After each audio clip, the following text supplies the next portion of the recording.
念念，再坚持下，到医院就好了。大姐，孩子是不是不舒服？我看他脸色很差。是啊，孩子体质弱，对午休内息敏感，车上内息太乱，刺激得他胸口疼。您把他护紧点儿，避开内息波动强的位置，能好点。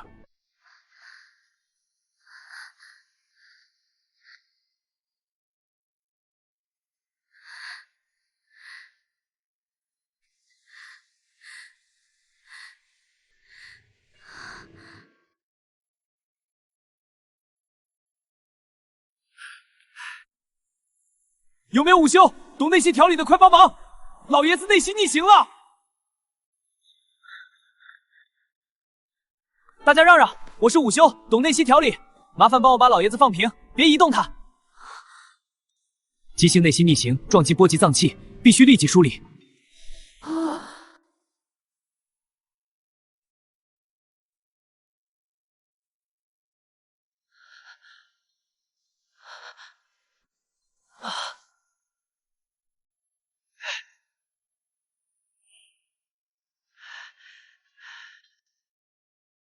急刹摔倒导致内息逆行，我已用基础手法梳理，需专业设备进一步调理。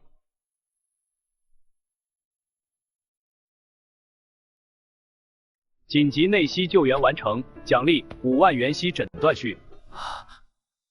幻听吗？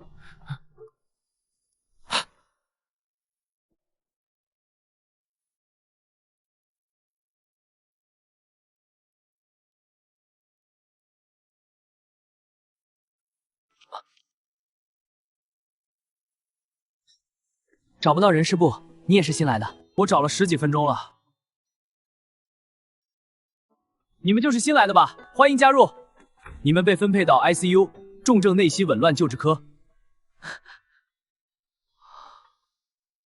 常主任，能不能调去普通调理科 ？ICU 虽辛苦，却最能锻炼人。你们先去找带教医师报到。你留一下。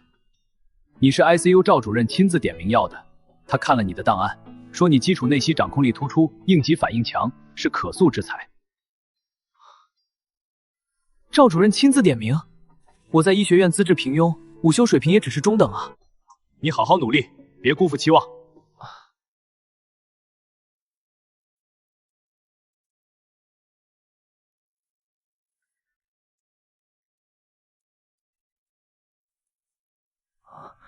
系统，你在吗？宿主您好，高武辅助系统已激活，可以通过意念沟通查看面板、技能及任务。绝顶内息诊断术是你给的奖励，查看我的个人面板。评分这么低，27分低于低阶午休平均水平，但本系统技能远超常规水平，激活后可快速提升能力。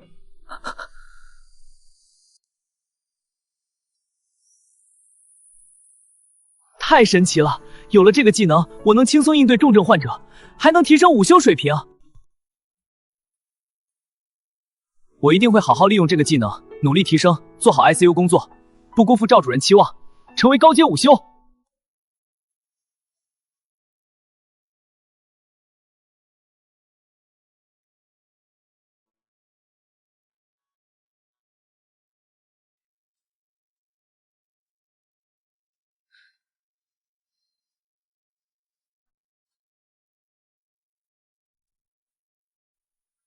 这里的武器浓度比普通医院高不少，连防护板都蕴含着稳定武器的阵法。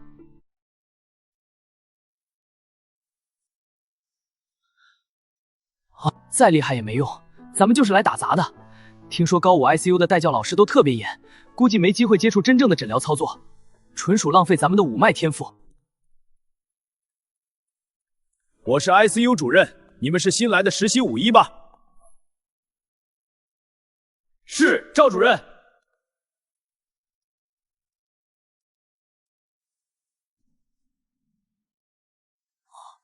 高武 ICU 和普通 ICU 不同，核心是用武器感知患者的五脉状态和生机。这里的患者都是武器紊乱、五脉受损的武者。你们跟着立领白衣青年熟悉环境，他是你们的带教老师，好好跟着学。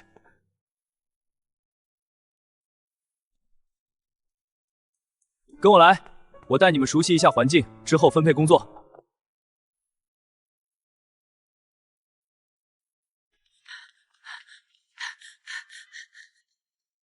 这里是重症病房，每个病房都配有武器调节舱和高武生命监测仪。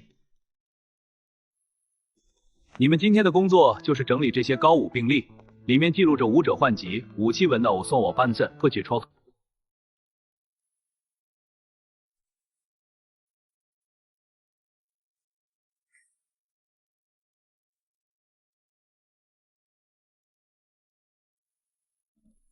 我说什么来着？果然是打杂的。整理病例这种重复性工作，根本提升不了武器实力，纯属浪费时间。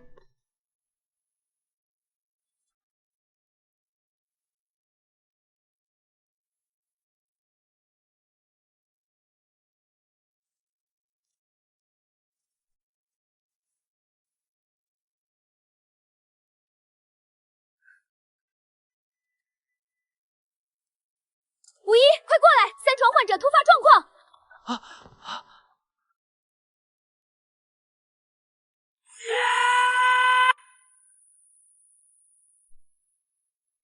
患者武器骤散，血压骤降，疑似药物反应，快来人支援！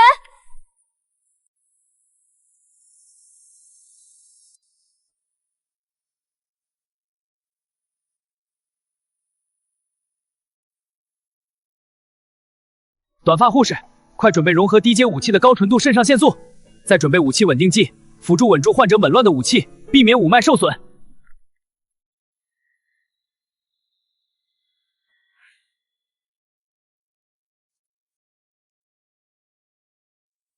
你可来了，多亏这位实习生反应特别快，病人情况稳定，生命体征已趋于平稳。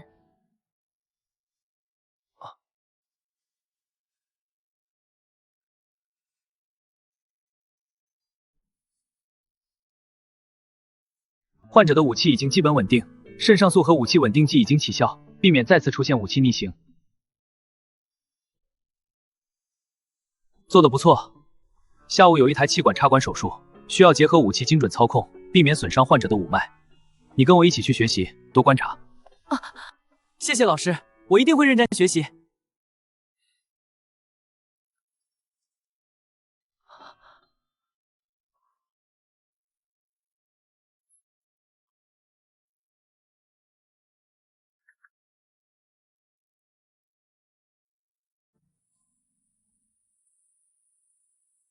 因肺部感染导致武器运转受阻，引发呼吸衰竭，需要通过气管插管配合机械通气和武器导入，维持生命体征。高武气管插管的核心是用武器包裹喉镜，精准避开患者，尤其是颈部的五脉中枢、五脉肺节点。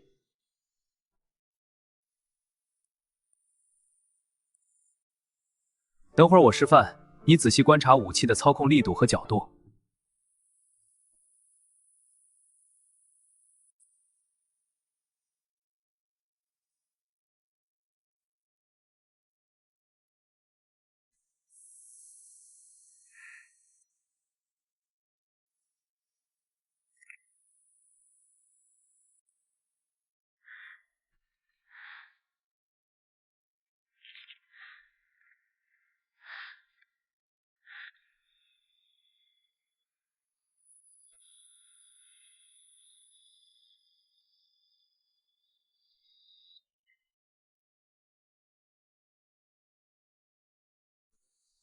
不行，声门定位不到，再尝试下去，换声道五脉会坠解。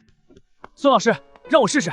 我可以用1到5脉精准控气，改良喉镜的角度，避开患者紊乱的武器团和关键五脉节点，应该能成功插管。好，你试试，一定要小心，精准操控武器。是，医生，我会小心的。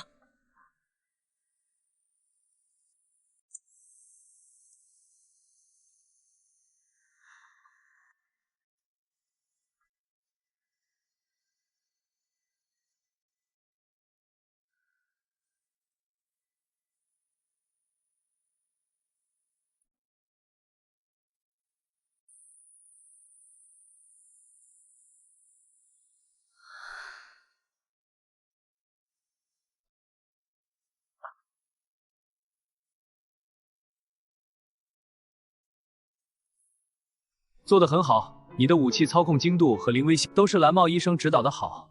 我只是尽了自己的本分。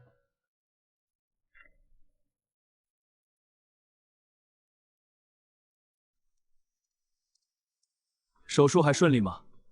主任，手术很顺利，但过程中出现了意外，患者口腔解剖结构异常，武器紊乱，我多次尝试插管都未成功。这个实习生的天赋很高，1到5脉操控精准，临危不乱，判断准确。无论是上午的急症处置，还是下午的手术操作，表现都远超普通新人，甚至接近中阶武医的水平。我建议后续可以给他更多的实践机会，重点培养。不错，你没有辜负我的期望。高武医道既要懂医术，也要精武器，更要临危不乱。你今天做到了，后续好好跟着蓝衣医生学习，多参与实践，争取早日成长为一名合格的高武医。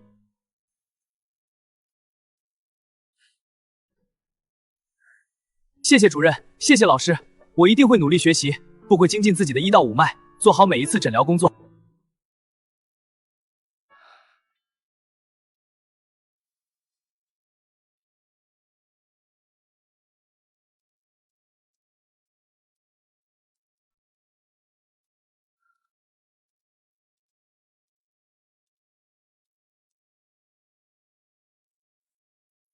今天你给那位重伤武者做气血疏导的时候，力度把控也太精准了吧？我看孙老师都对你点头了，你到底是怎么做到的？我练了半个月，连基础的气血穿刺都做不好，要么太重会损伤武者经脉。没什么诀窍，就是在武道区校外的武者疗伤医院实习过一段时间，见的病例多了，实操次数够了，自然就熟练了。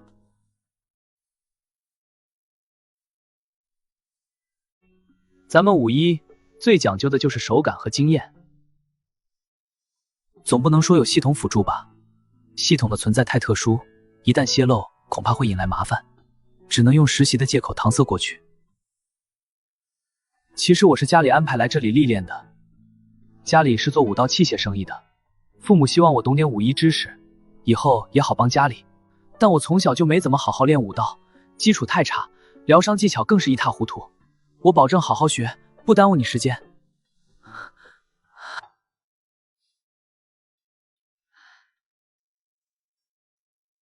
没问题，都是同事，互相帮忙是应该的。咱们从最基础的武者经脉气血疏导开始，先练气息把控，再练实操。检测到宿主即将开展基础武道医疗技能传授，技能传授任务启动。任务要求：成功教导蓝衣短发青年掌握基础武道医疗技能。那咱们现在就开始。你先感受一下自身的低阶武道气息，慢慢引导到指尖。记住，气息要稳，不能急躁。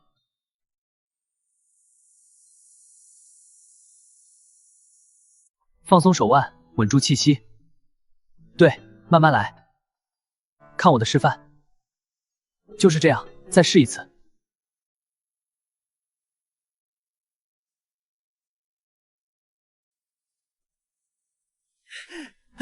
成了，我成功了！我终于掌握静脉气血穿刺的要领了！任务完成，2000武道积分已存入宿主系统面板，可随时兑换道具。不错，进步很快，只要坚持练习，以后肯定能成为一名合格的武医。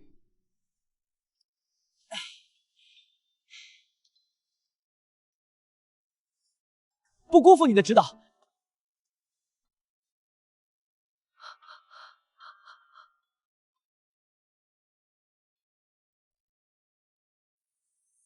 宿主武医技能评分已达31分，解锁高级功能武道模拟疗伤室，可进入虚拟场景。进入。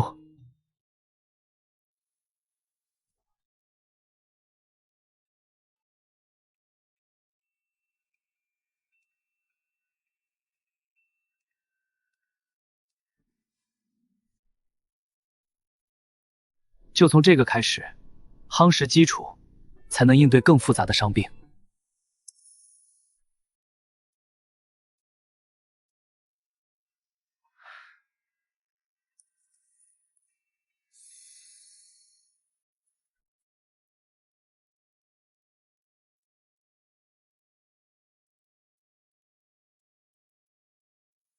你有没有觉得大家看你的眼神有点奇怪，好像都在议论你？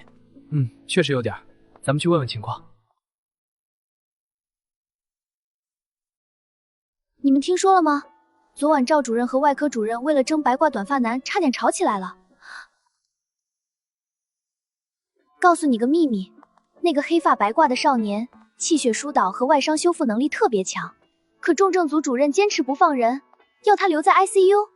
这试剂不稳定，随时汇报。我测了，浓度超标，会失控。教授在等结果，怎么办？嘘，先撤，找安全地方。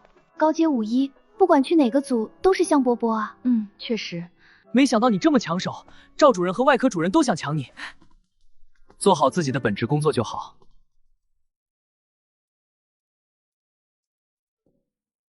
首先，给大家介绍一位老朋友 ，ICU 医疗组长。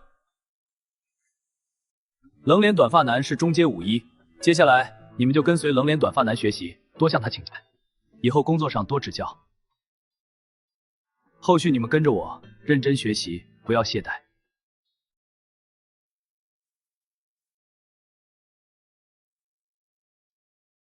接下来，我们重点讨论一位危重患者的疗伤方案。这位患者是一名高阶武者，因武道突破失败，导致多器官功能衰竭，气血紊乱，目前生命体征不稳定。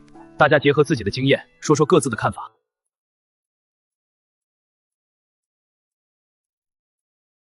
既然是高阶51，那我问你，武者突破失败，气血紊乱，该如何排查？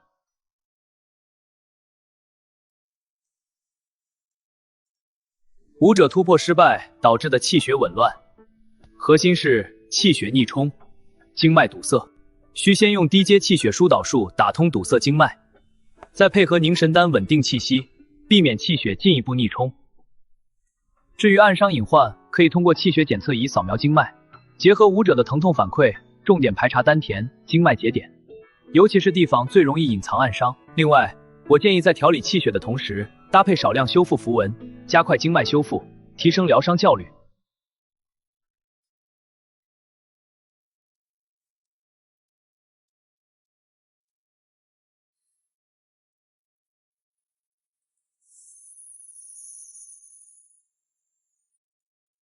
快，准备高阶止血疗伤术，注射气血维稳药剂，监测患者气血变化。病人情况危急，马上止血，血压还在下降。接好仪器，准备施术，开始。心率不稳，警报升级，坚持住，马上见效。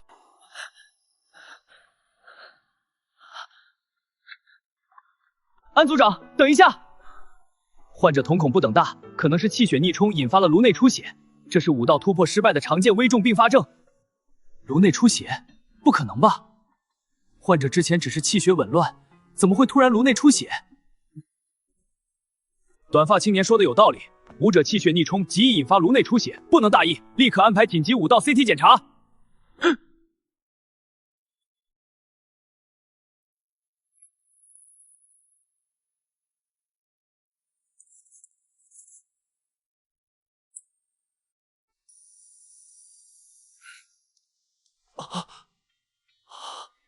联系神经武道外科，准备紧急手术，进行开颅气血疏导，一定要保住患者的性命。联系神经武道外科，准备开颅。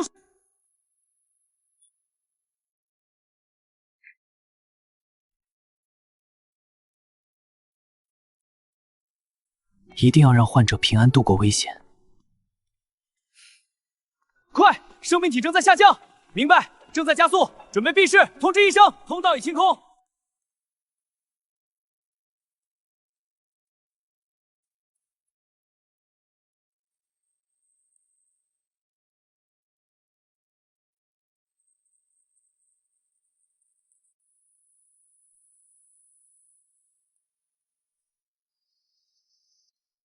刚从武道急诊转来的，他天天熬夜赶图纸，连续3天没合眼，昨天突然晕倒，被紧急送过来的。张医生，这是患者的初步气血检测报告。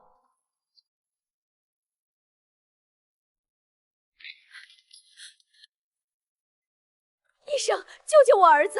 他就是太拼了，不该把自己熬成这样。是啊，医生，您要是有办法，我们一定配合。您放心，我们会尽全力。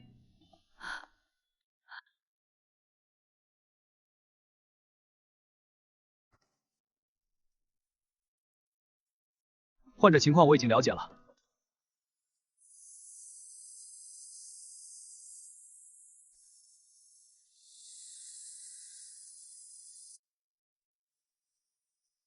安组长，这个方案可能不对。张医生，我做 ICU 做肝脉核心穴位，怎么不对？或许他发生的诊断段数在全院都是的细节。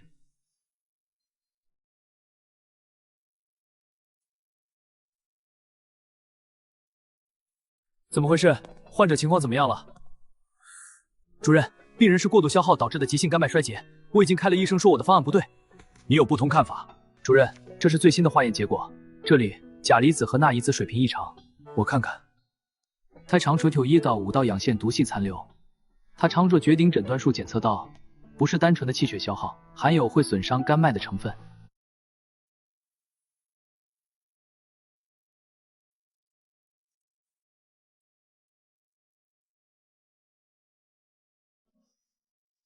白卦青年说的对，刚才我感受患者肝脉气息，确实有一股诡异的瘀滞感，不是单纯枯竭能矫正。主任，这太冒险了，我们从来没针对过这种保健品毒性引发的肝脉衰竭，万一出错，焕发一剑磨到临界值，再用常规方案只会耽误时间，我们就信他。安排5道血浆置换治疗，尽快清除他体内的毒性气血。开始流程。明白。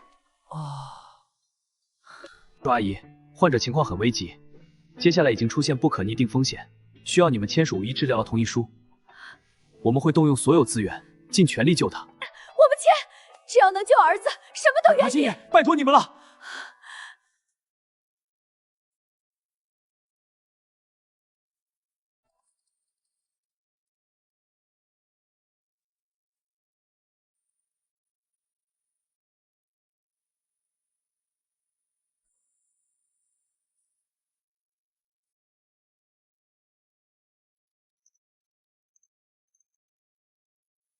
白卦医生，患者的肝脉气血浓度在缓慢回升，但血氨指数和凝血相关气血指标还在下降。按照这个趋势，再过1小时，大概率会诱发肝脉脑病。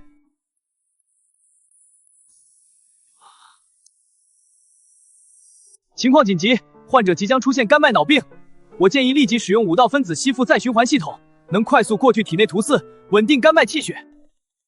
张医生 ，Mars 系统确实有效。但医院这台设备正在高阶维护，维修师傅说明天才能完工，现在根本用不了。是啊，没有 Mars 系统，我们很难精准清除这种毒性气血。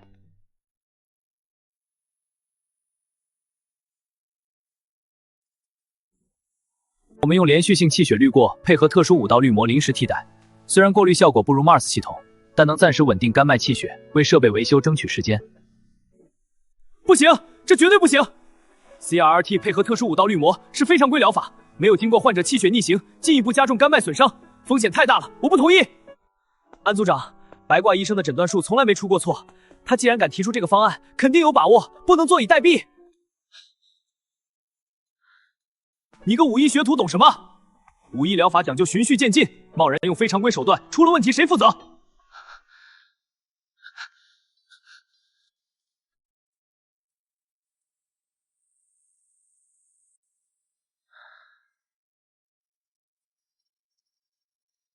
张医生，你的方案可行吗？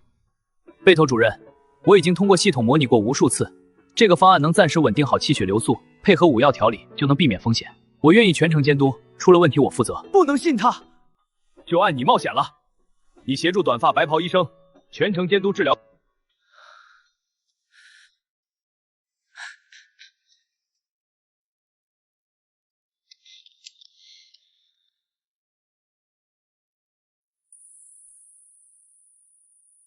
血压在下降，再这样下去，患者会出危险，立即停止治疗。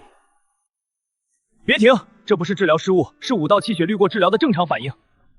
体内的毒性气血正在快探测气血波动，减慢血流速度。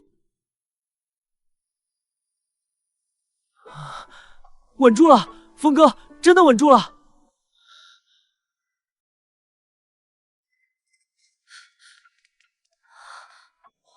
医生，谢谢您，谢谢您救了我儿子。这是我们应该做的。患者的气血暂时稳定了，但后续还需要密切监测，肝脉修复需要时间。做得好，这次多亏了你，不然患者可能就危险了。是我太固执了，谢谢你提醒我，也谢谢你救了患者，我们都是为了患者。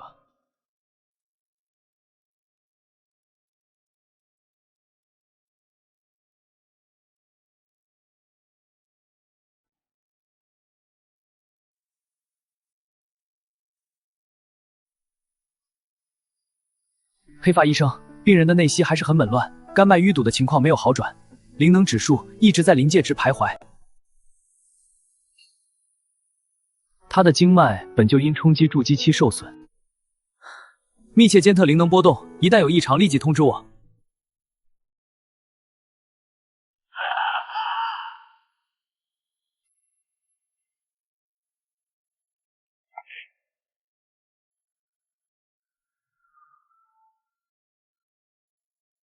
不好，肝病房5星迷乱，快，准备能清除效率调到最大。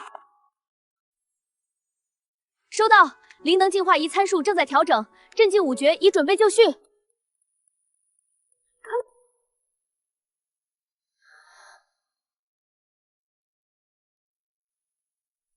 内息稍微稳住了，继续加大灵能净化力度，不要停。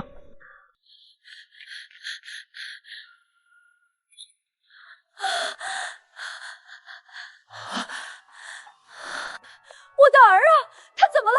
医生，求求你们救救他，他不能有事啊！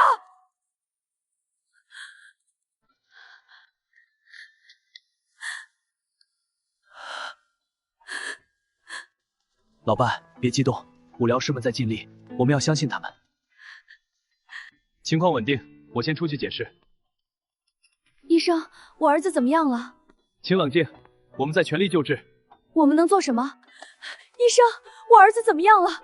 他是不是很危险？那些管子插在他身上，他得多难受啊！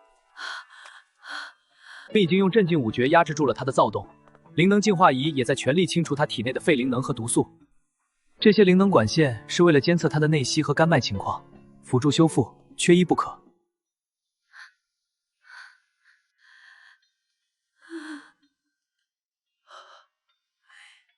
阿姨、叔叔，他虽然现在看似昏迷，但您可以试着跟他说说话，他能微弱到亲人的气息感应他，或许能给他力量，帮助他稳住灵石。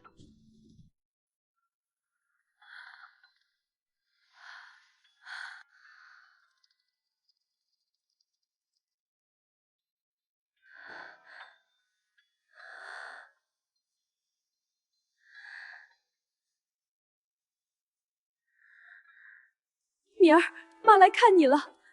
你是妈的独子，妈和你爸倾尽所有供你修炼，等你好起来，咱们一家人好好过日子。白衣青年医生，我以前总说这里是战场，你现在应该懂了吧？我们多坚持一分，患者就多一分希望。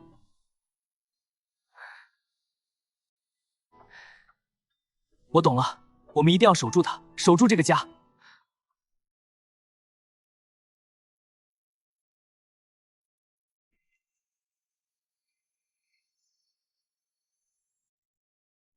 高阶灵能修复仪提前调试好了，比预期早了2个小时，可以更换治疗方式了。太好了，辛苦你了！我们现在就开始。我负责疏导内息，你负责操作修复仪，协同配合。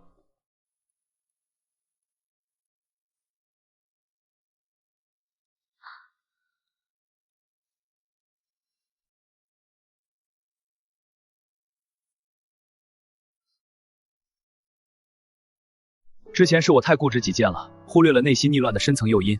如果不是你及时压制住他的5息逆乱，恐怕等不到修复仪送来。都是为了救治患者，过去的事就不用提了。我们继续，一定要让他脱离危险。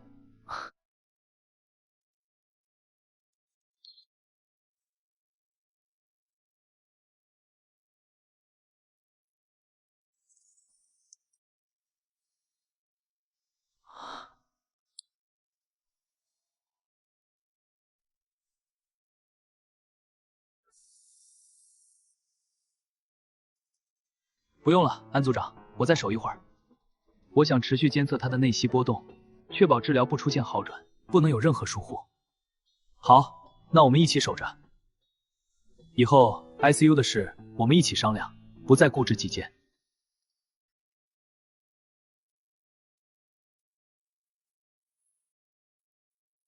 张医生，一整晚温养内息的我儿子，你快趁热吃一点，补补内息。医生，这是给你补身体的。叔叔，不用这么客气，这是我应该做的。你太辛苦了。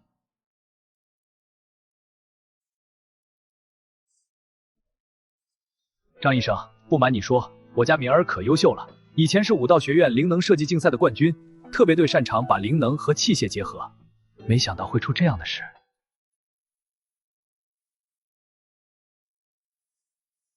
叔叔您放心，病床上的年轻人是个有天赋的武者，我们一定会拼尽全力救他。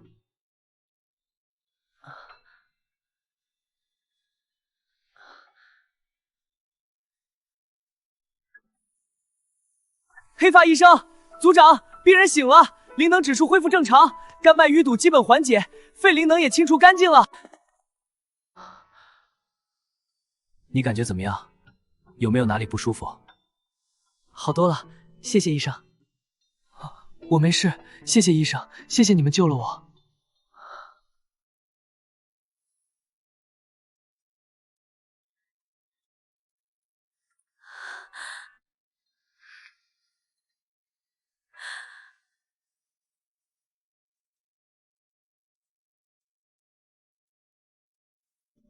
做得好！这一次多亏了你精准的判断和全程的坚守，不仅救我们 ICU 不可或缺的年轻病人，我为你骄傲。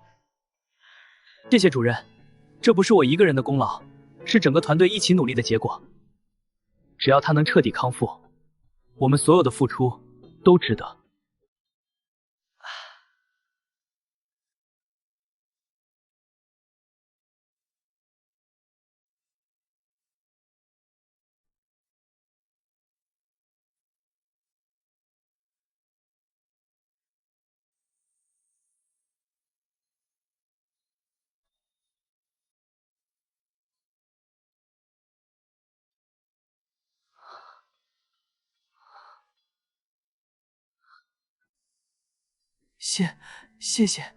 谢谢你救了我。不用谢，你能醒过来就好。现在最重要的是安心休养，别用力。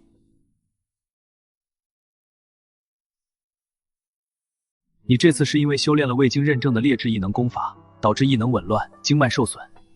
以后千万要远离那些违规的异能修炼资源，再也无法修炼。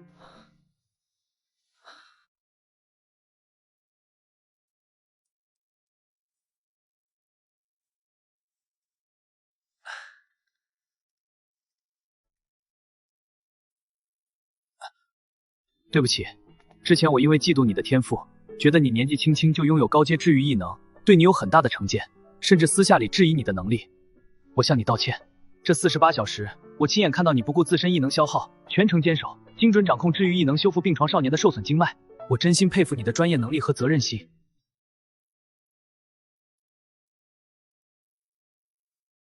没事，都是同事，以后一起协作就好。异能医疗部本来就需要大家齐心协力，才能应对。很好，这才是我们异能医疗部该有的样子。咱们面对的都是危重异能者，每一次救治都关乎性命。只有紧密协作，放下成见，才能最大限度地保住每一个人的性命。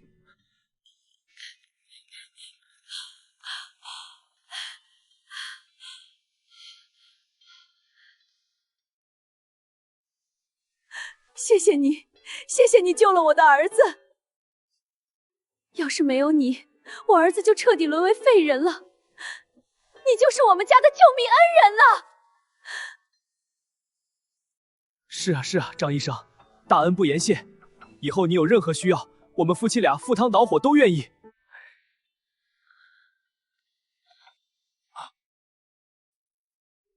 张医生，你年纪轻轻就这么有本事，心地又好，我和我老伴儿也没有儿子，不如我们就把你当亲儿子疼。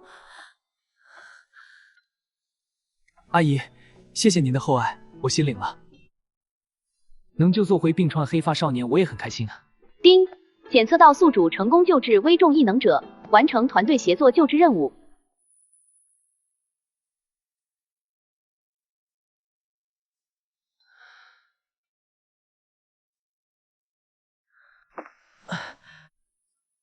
此次奖励相较于独立救治任务较少。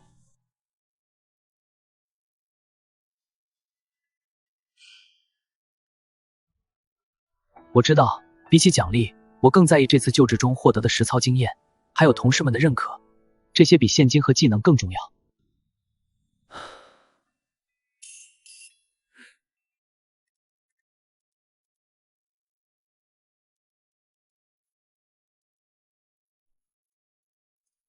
张明怎么样了？总算救过来了吧？你这48小时没合眼，可算能歇会儿了。已经醒了，异能波动和经脉状态都稳定了，没什么大碍了。收拾一下，跟我去吃午饭，有个重要的事跟你说。你自己去异能守护队食堂吃吧。我们先走一步。好的，主任，你们去吧。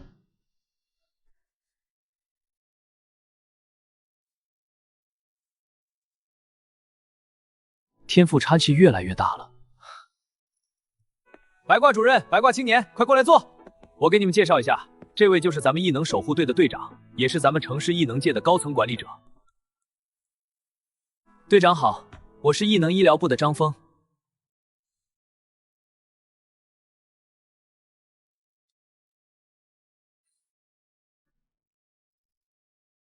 我听说你了，年纪轻轻就是高阶治愈系异能者，这次成功救治了经脉受损、异能紊乱的伤者，做得很好。谢谢队长认可，我一定会努力做好本职工作，不辜负队长和主任的期望。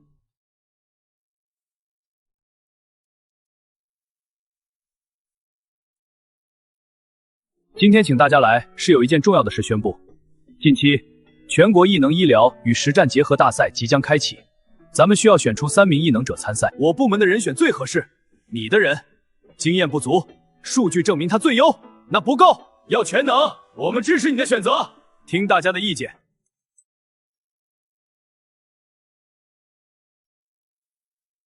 我推荐白挂青年，他不仅是高阶治愈系异能者，而且经脉缝合修复技术十分精湛，精准度远超同阶异能者，他完全就知张明。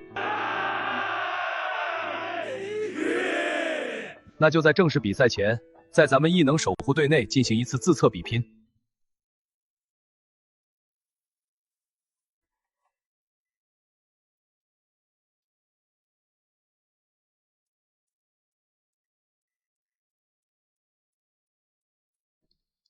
短发青年，你是个好苗子，天赋高，有责任心，还懂得团队协作。我已经把你视为自己的接班人来培养了，以后好好努力。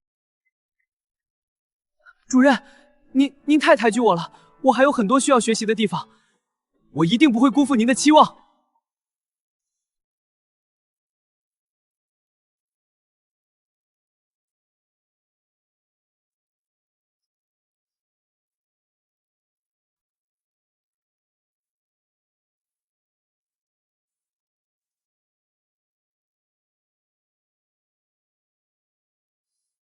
中午你跟主任去饭局，到底说啥了？到底怎么回事？快告诉我！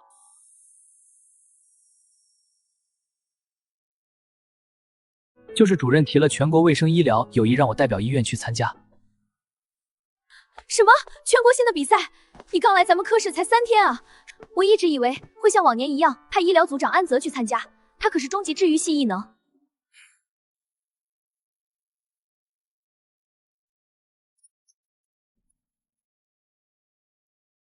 比赛具体比什么？有什么奖励吗？是不是还要进行院内选拔？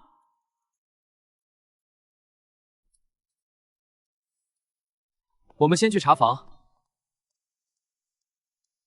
告诉大家一个事儿，李主任想让白挂短发男代表医院参加全国医疗异能比赛。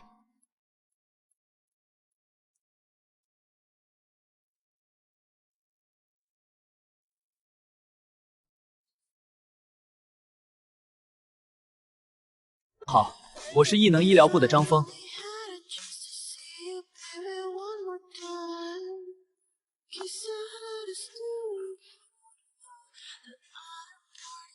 我听说你了，年纪轻轻就是高阶治愈系异能者，这次成功救治了经脉受损、异能紊乱的伤者，做得很好。谢谢队长认可，我一定会努力做好本职工作，不辜负队长和主任的期望。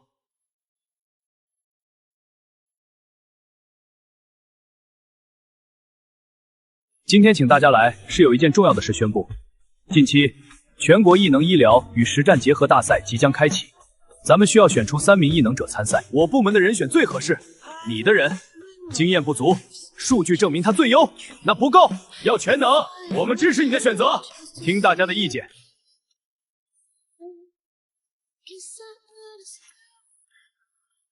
我推荐白挂青年，他不仅是高阶治愈系异能者，而且经脉缝合修复技术十分精湛，精准度远超同阶异能者。他完全就知张明，他的10档一流木果。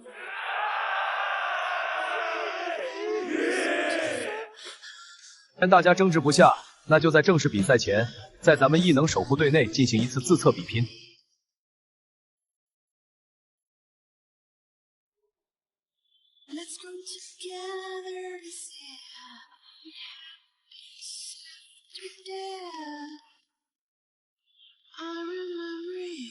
短发青年，你是个好苗子，天赋高，有责任心，还懂得团队协作。我已经把你视为自己的接班人来培养了，以后好好努力。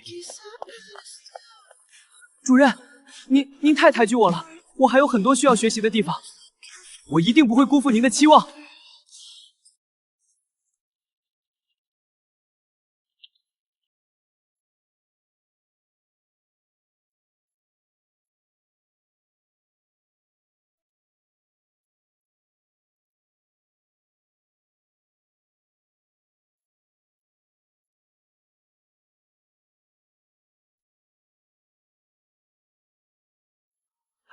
中午你跟主任去饭局，到底说啥了？没什么，就是聊了些工作，神神秘秘的。我想跟着去，还被你拦下来。快跟我说说，到底怎么回事？快告诉我！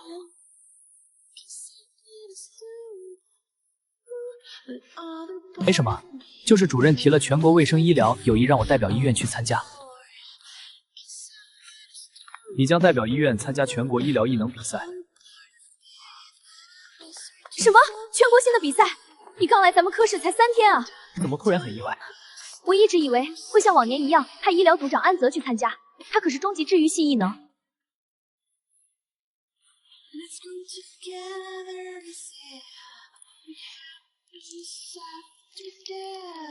比赛具体比什么？有什么奖励吗？是不是还要进行院内选拔？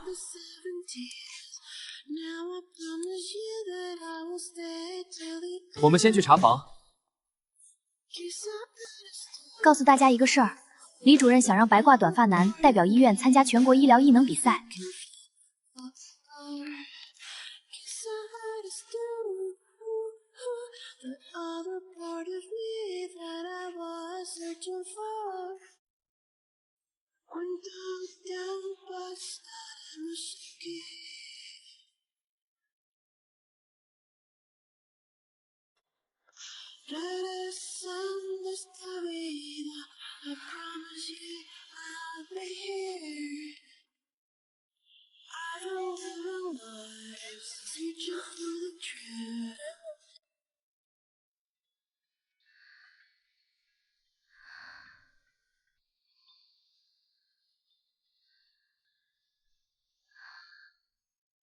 检测到颅内先天性肿瘤患者，触发随丁1-5任务。主刀完成颅内肿瘤切除术。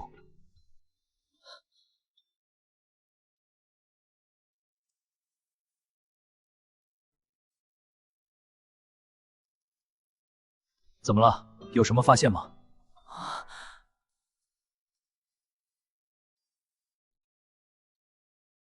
我发现这孩子的病因不只是误食药水那么简单。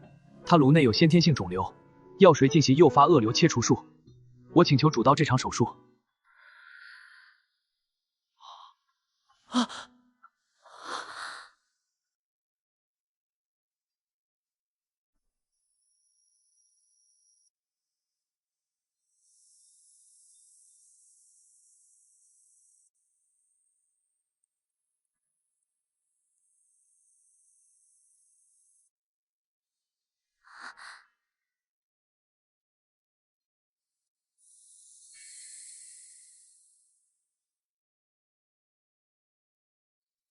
不行，高无影像仪的成像还是太模糊，能量波动杂乱无章。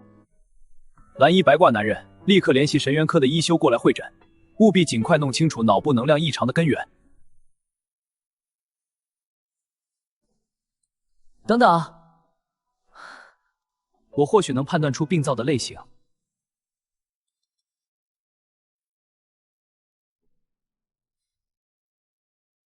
好，你说说看，不要拘谨，有什么想法尽管讲。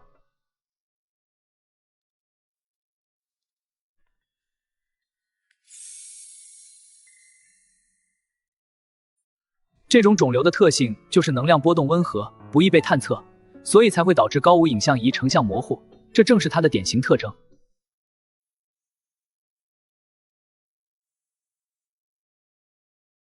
这种隐匿性的能量波动确实和胶样能量流的特征高度吻合，不过仅凭这一点还不能确诊，还是要等神元科的医修过来会诊，进一步确认。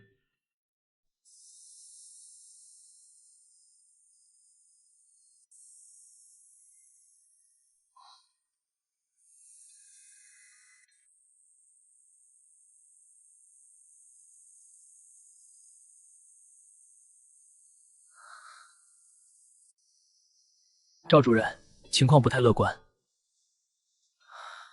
通过内镜探查，我发现小女孩的能量肿瘤位置非常凶险，部分已经延伸到了脑室底部的神元核心，那里是人体能量循环的关键枢纽，能量脉络错综复杂，一旦进行剥离手术，难度极大，稍有不慎就会损伤神元核心，轻则导致小女孩修为尽失，重则危及性命。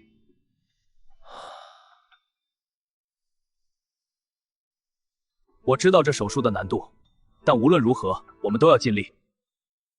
先等神元科的医修过来，完善检查，再制定详细的手术方案。主任，神元科的医修已经在过来的路上了，大概10分钟就到。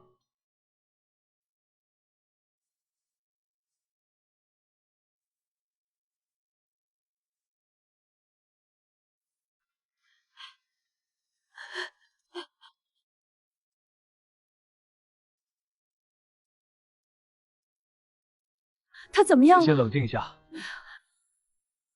灰子府主任，我来了。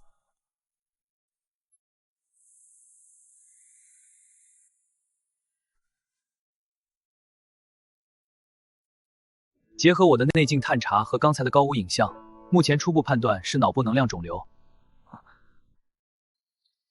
医生，那这些检查要花多少钱啊？还有没有不用做手术的方法？短发小女孩才8岁，我怕她受不了手术的苦。医生，我们听您的，只要能治好小萌，多少钱我都愿意花。不好，是神元惊厥！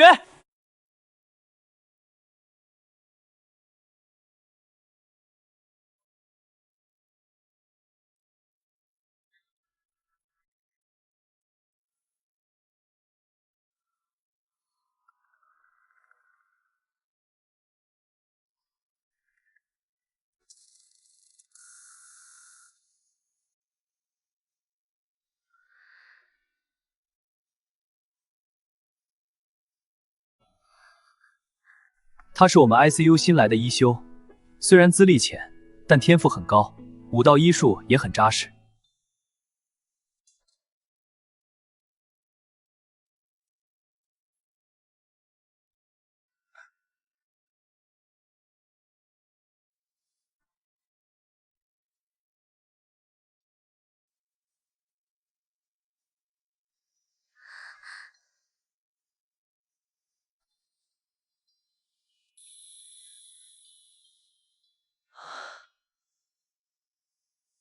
大爷大娘，你们别担心，小萌的神元惊厥已经控制住了，她的生命体征现在非常稳定，请放心，我们会继续观察，确保她完全康复。但我必须跟你们说清楚，小萌的病情非常凶险，能量肿瘤已经持续压迫到了脑室神元脉络，长期下去还会侵蚀眼部神元节点，甚至影响全身的能量循环。我建议尽快安排5道剥离手术，越早手术剥离病灶，保护神元核心的成功率就越高。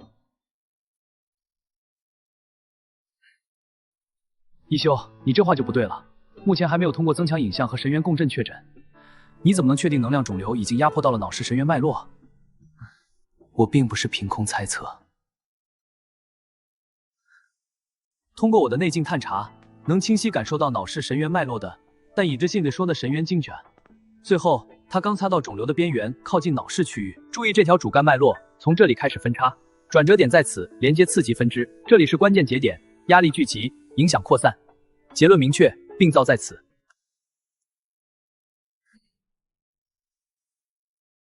白衣少年说的有道理，我们不能再拖延了，立刻安排病床少女去做增强型高无影像扫描和脑部神元共振检测。拿到结果后，我们立刻召开会诊，制定详细的手术方案。谢谢你，谢谢你救了小萌，以后就拜托你了。我一定会尽我最大的努力治好小萌。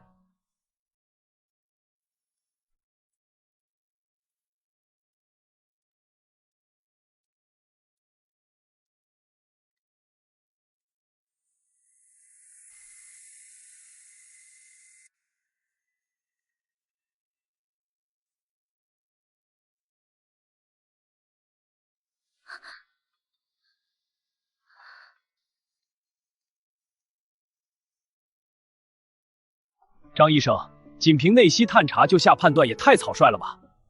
灵脉淤堵的种类繁多，仅凭触感根本无法精准区分，必须等灵脉造影和内息断层扫描的结果才能确诊病灶类型，避免误判。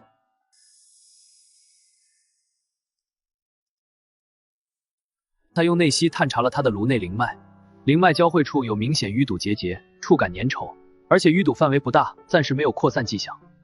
白褂短发青年的内息探查能力我了解，他的判断有一定道理，但灵脉诊疗事关重大，尤其是颅内灵脉，一旦误判，后果不堪设想。谨慎起见，还是先做进一步检查。带短发女孩去检查室，安排灵脉造影和内息断层扫描稽查，务必尽快拿到结果。好的，赵主任。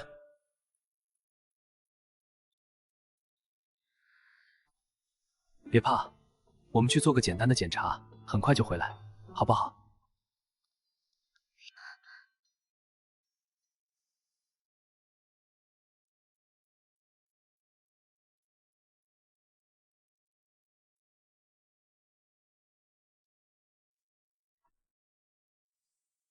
主任，我还是坚持我的观点，内息探查只能作为参考，不能作为确诊依据。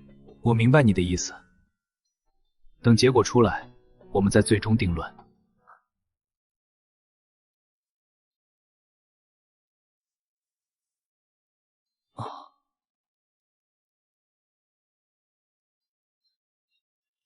赵主任，张医生，检查结果出来了。灵脉造影清晰显示，患者颅内灵脉交汇处确实有一个胶样淤堵结节，和黑发白褂青年的判断完全一致。不错，你的内息探查能力又进步了，仅凭初步探查就精准判断出病灶类型，很难得。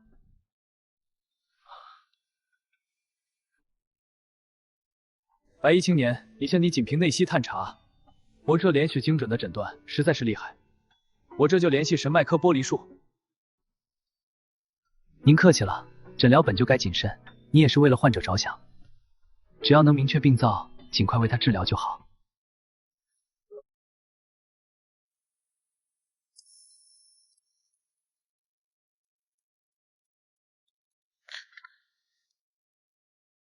赵主任，我家小萌怎么样了？检查结果出来了吗？有没有事啊？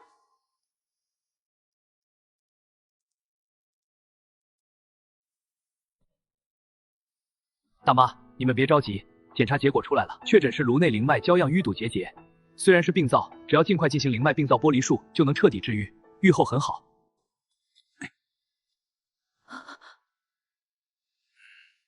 那手术要花多少钱啊？我们老两口儿子，也就是小萌的爸爸过来。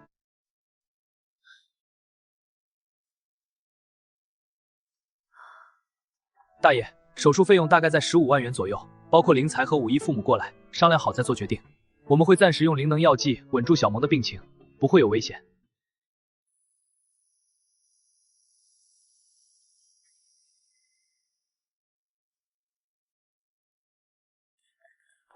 医生，我女儿怎么样了？我们接到电话就赶紧赶过来了。手术很安全，小萌就能彻底康复。你们考虑一下，是否同意手术？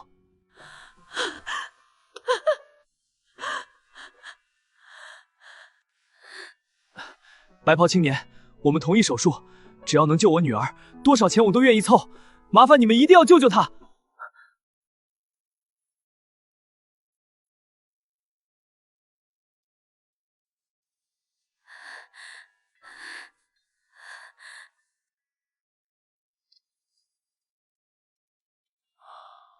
好了，你们放心，我们已经安排好了，手术定在今天下午4点。他是高阶武医，擅长灵脉病灶剥离术，经验非常丰富。黑发白袍青年，下午小萌的手术你可以去观摩。真的吗？谢谢赵主任。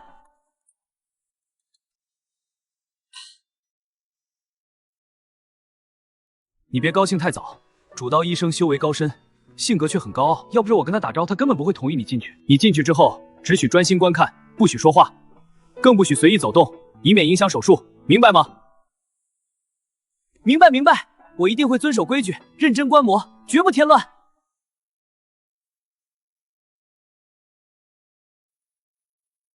你也太幸运了吧，竟然能去观摩刘主任的手术。是啊是啊，刘主任可是高阶武医，他的灵脉剥离术，我们想观摩都没机会。你可得好好学，回来给我们讲讲细节啊。我也是运气好，全靠黑制服男人帮忙，我一定会认真观摩，好好学习。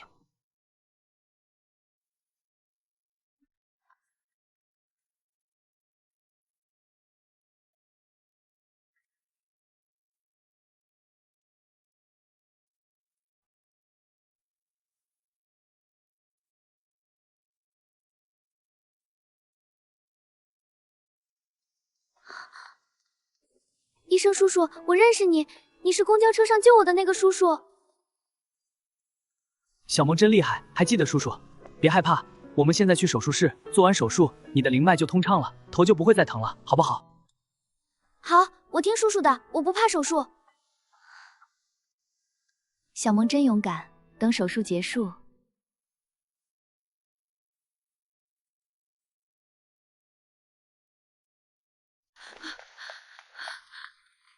萌萌别怕，爸爸妈妈就在外面等你，你一定要好好的，加油！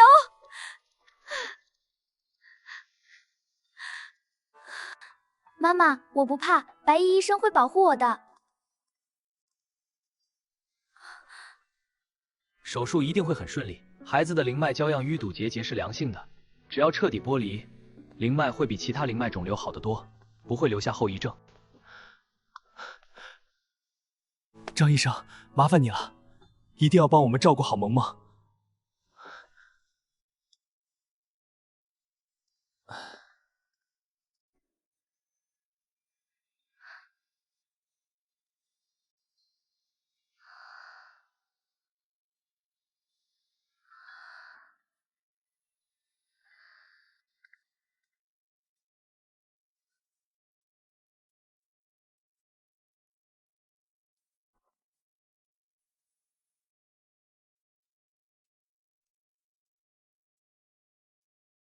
黑发青年是个好苗子，内息探查能力很强。这次小萌的病灶就是他先精准判断出来的，他不会说话，也不会添乱，放心吧。既然是你带来的，就管好他，一旦影响到手术，立刻让他出去。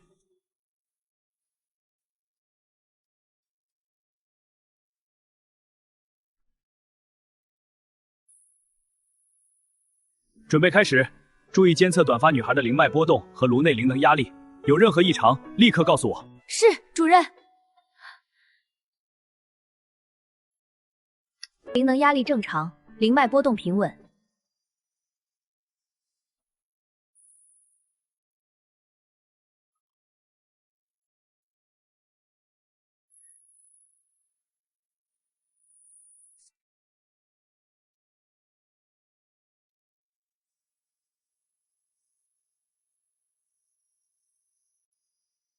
调整颅内灵能压力，准备灵能探头导丝。我要观察病灶的具体情况，准备剥离。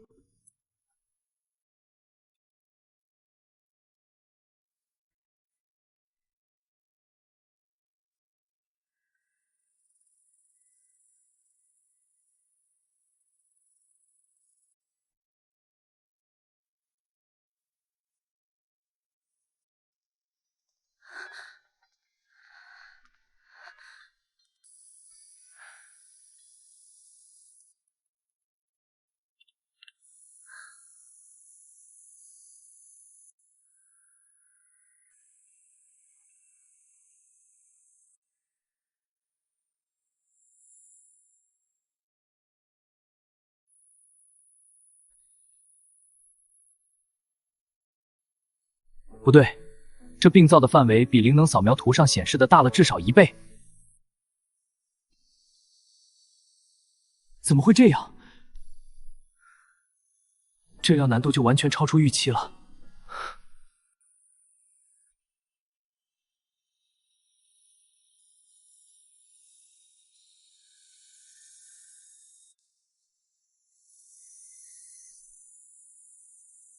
白卦男人，灵能数据异常，病灶的灵压还在持续攀升，已经超出了中阶武医的可控范围。再继续探查，可能会刺激病灶爆发。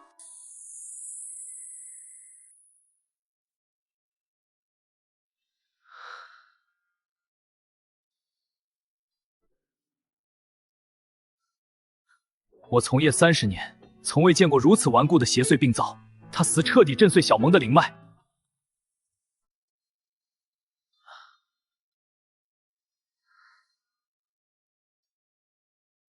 白衣医生，你再试试，调整一下灵能探丝的角度，或许能找到突破口。毕竟你是咱们馆内最顶尖的高阶武医，难道真的没有办法吗？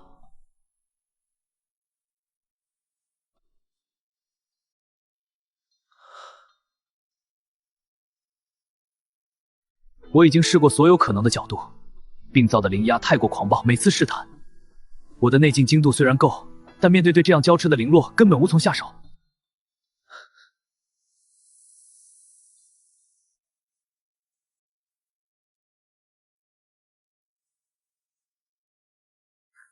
把灵能探查图像传到诊疗室外面的灵能终端给家属看看吧。这个病灶我们这处理不了，那里尽快送去帝都协和武医馆或者天坛武尊坐诊，或许还有一线希望。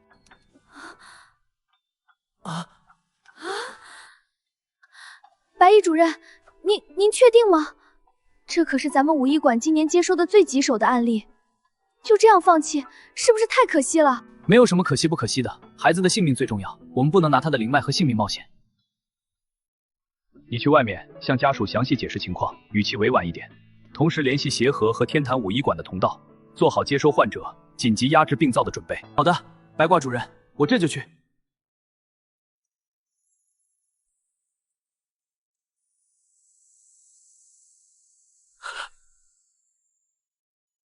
主任，再考虑考虑，这个邪祟病灶咱们武医馆就真的处理不了吗？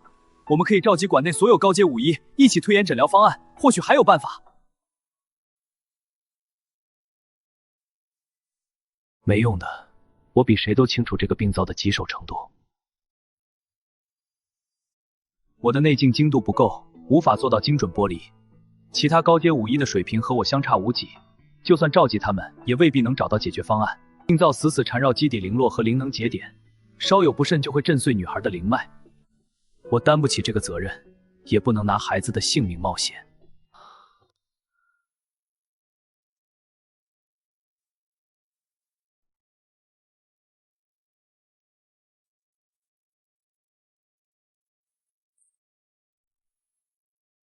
两位主任，这个邪祟病灶我可以处理。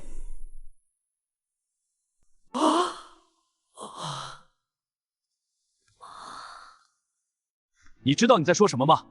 这个病灶的棘手程度远超你的想象，一旦出现意外，后果不堪设想。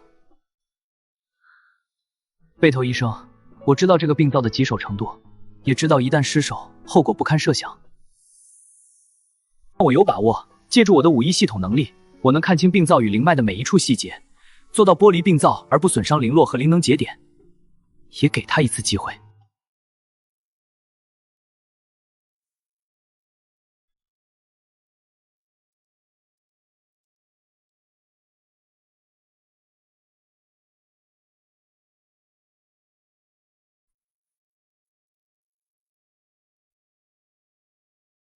你可知这是何等棘手的邪劲郁结？邪劲已经侵入内劲本源，剥离难度远超常规病灶。有简造，你一个连高阶武医认证都没有的年轻人，也敢主动请缨？你的内劲修为根本撑不起这么复杂的操作。刘首席，我知道此事凶险，但小萌体内的邪劲扩散极快，帝都顶尖武医堂距离这里数百里。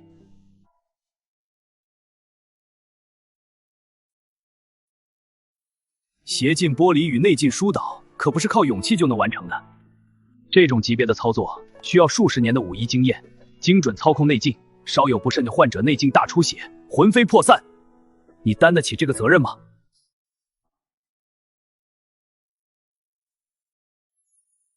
具体的治疗方案，以我自身内镜为引，精准包裹住内镜本源上的邪镜病灶，再切断病灶的邪镜供应。白卦青年的方案可行，思路缜密，刚好能避开邪镜扩散的要害。赵做主任，求求你们给张医生一次机会吧！我知道她年轻，可这是小女孩唯一的希望啊！我已经没有别的办法了。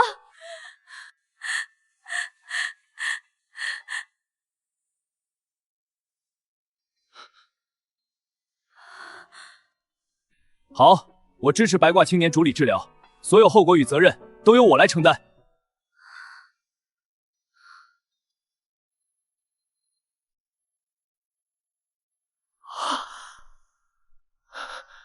来不及犹豫了。少年，我和黑制服男人担任你的助手，但我丑话说在前面，若是治疗失败，多谢白袍冷脸男人、黑衣男人，我绝不会让你们失望，更不会让短发病床女孩出事。快送进高阶治疗室！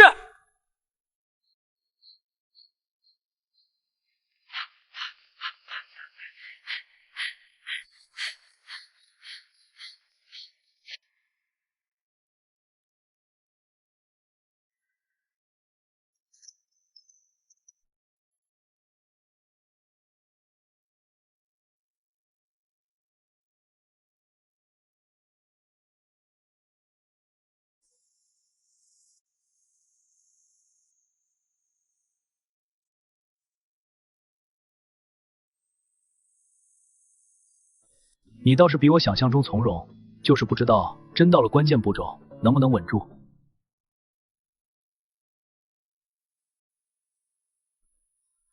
为了小萌，我必须稳住。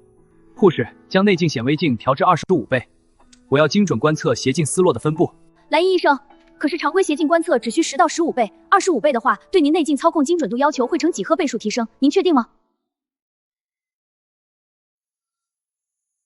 确定，只有25倍才能看清细微的邪镜丝络，避免剥离时损伤内镜本源。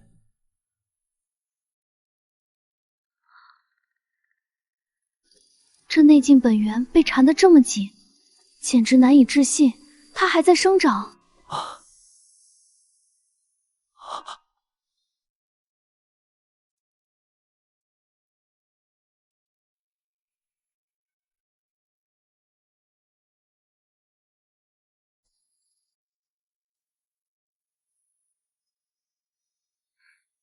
黑发医生，接下来的人工内镜回路嫁接是关键。刘首席，我能行。女孩的母亲把所有希望都寄托在我身上，我不能让一个孩子失去活下去的机会。为了这份信任，我必须成功。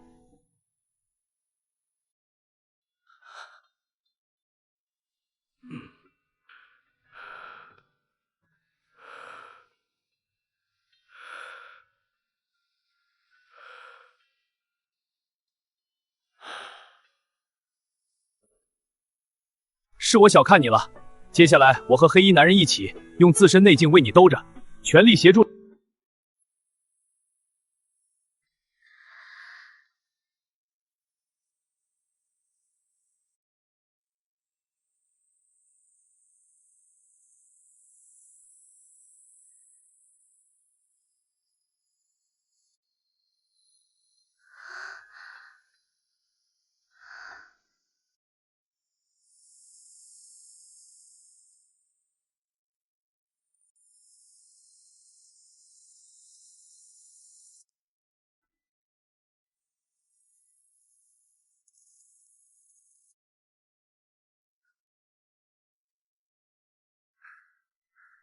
赵主任，这孩子脑部的邪镜太顽固了，病灶又紧贴脑血管，就算是高阶武道医者，也未必能做到零损伤切除。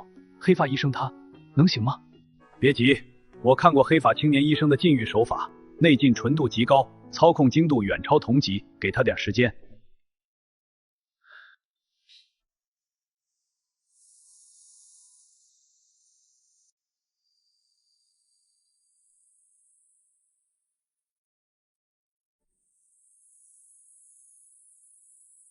张医生，患者颅内斜筋有波动，注意稳住内劲。我知道。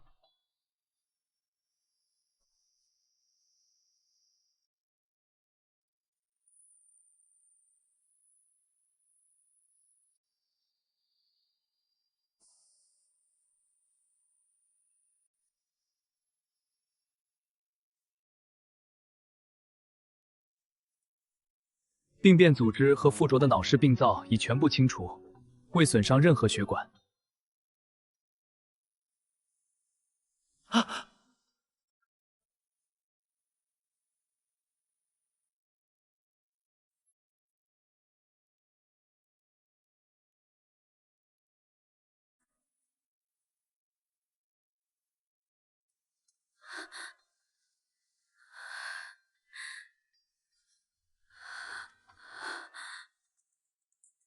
老公，你说萌萌会不会有事？都怪我，当初没有及时带她来医院。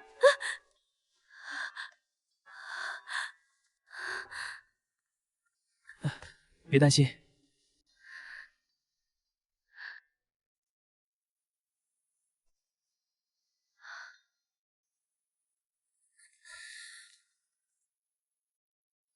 家属放心，手术很成功，孩子已经脱离危险了。后续只要好好休养，清除体内残留的邪劲，就能慢慢康复。谢谢护士，谢谢你们，谢谢所有医生，太感谢了！孩子终于没事了，谢谢你们。医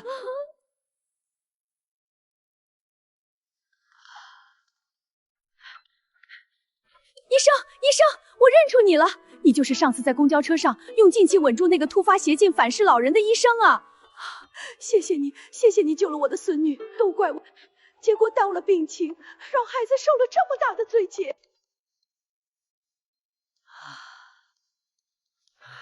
哎，您别自责，这孩子的病本就只能靠高武医疗手段清除邪劲，偏方根本没用。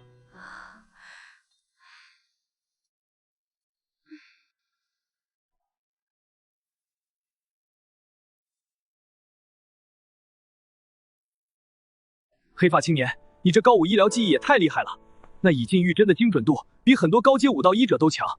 你到底是跟着哪位老师学的？都是以前一位隐士的高阶武道医者教导的，再加上我自己日夜勤修内劲，打磨手法，慢慢就熟练了。隐士医者是谁？我在高武医疗界也算是有甚人脉，说不定认识。那位老师后来怎么样了？抱歉，刘主任，那位老师已经离世了，不便多提。啊。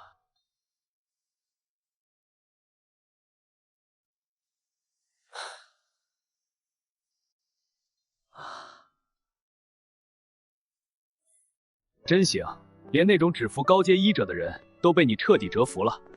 我就说你这内劲纯度和操控精度，未来一定能成为医院顶尖武道。还有很多要学习的地方，不着急。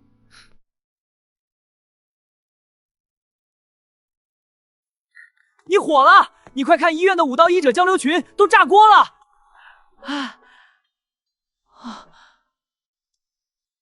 怎么了？刘主任本来想私信院长申请把你调到脑外科，结果几位主任都想把你挖过去。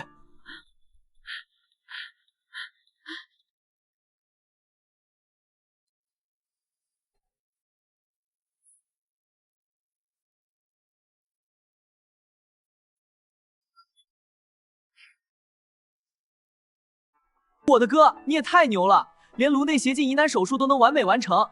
现在全院的人都在问你是谁，你教教我禁欲针的手法呗。先把基础的禁欲缝合术练扎实再说吧，连缝合都练不好，还想学禁欲针？知道了，我这就去练，马上开始。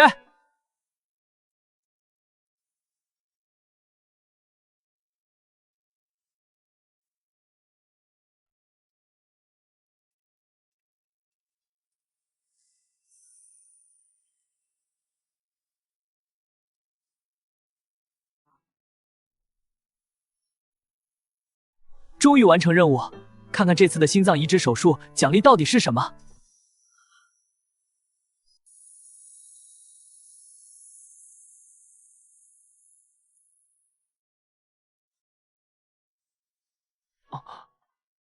怎么是书？以前不都是直接进入模拟手术室实操吗？宿主当前对心脏移植手术相关理论知识储备不足，不符合直接进入模拟实操的条件。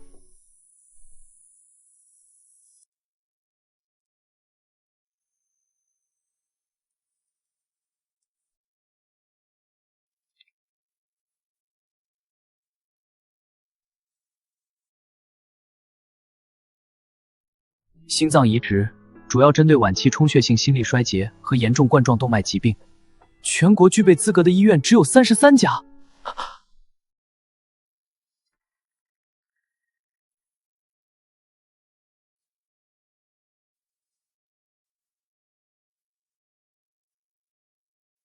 徐州市第一人民医院不在其中，看来这项技术真的很稀缺。系统给我的这个奖励简直是千金好好学。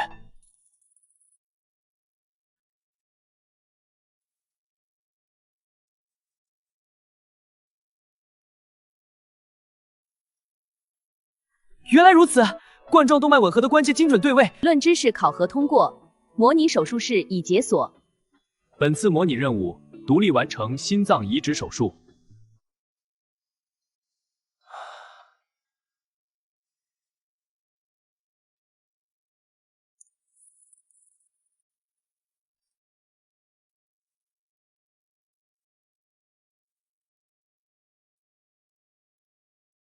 病人情况稳定，但还需要观察，大家都辛苦了。各位，最新检查结果出来了。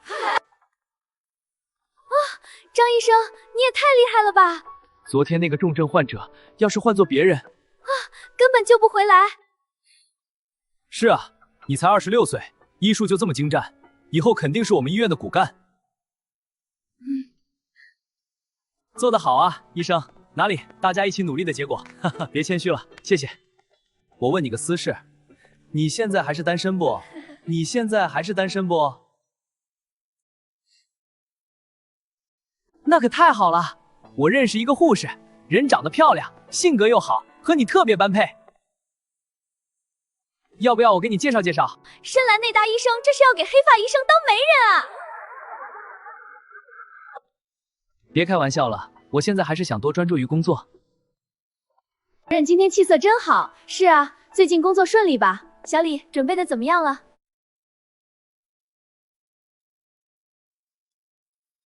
好了好了，别调侃黑发年轻医生了。真的，你今年26岁，确实到了该谈恋爱的年纪了，不用一直把心思都放在工作上。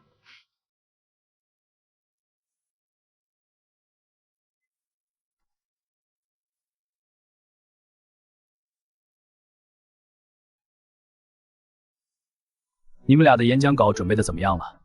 下周一就要进行全院交流了，可不能马虎。我已经写好了初稿，修改了2次，您看一下。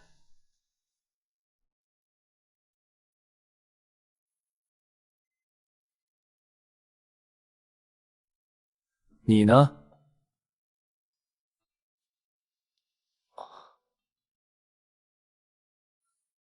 我也已经准备的差不多了，主要围绕上次重症患者的救治过程，结合一些专业知识进行分享。你这阵子表现得非常出色，医术和应变能力都很突出。有没有意向去脑外科或者心外科发展，也能更好的发挥你的天赋？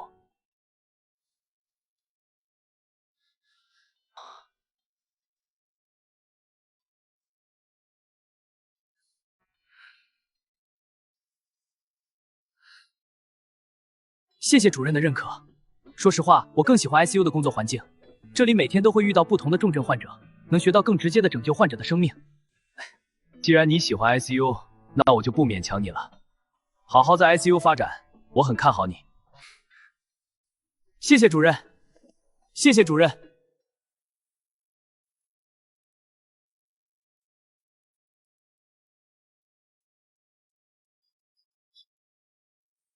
你火了！你今天在科说单身的事，一下照片都在各科室群里刷屏了。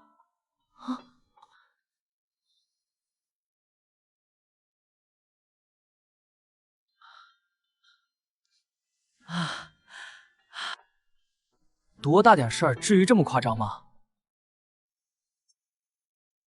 这还叫小事儿？咱们医院的单身女生可不少，你这张照片一出来，今晚有个联谊聚餐，几个熟人和普外科的几位女护士都会去。走吧，别犹豫了，大家都等着呢，一起去热闹热闹嘛。我还有很多书没看完，不想去。去吧，就去一会儿，放松一下。总看书也累，说不定能遇到合眼缘的呢。别这么扫兴嘛。行吧，就去一会儿，不许闹太欢。放心放心，保证不闹。咱们现在就出发。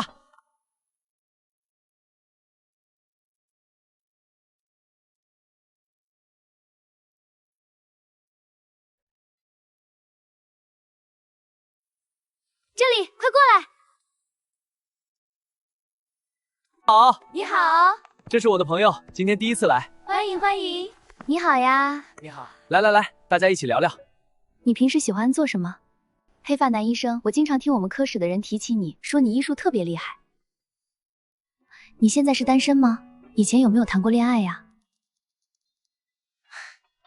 单身，以前谈过一次，大学的时候。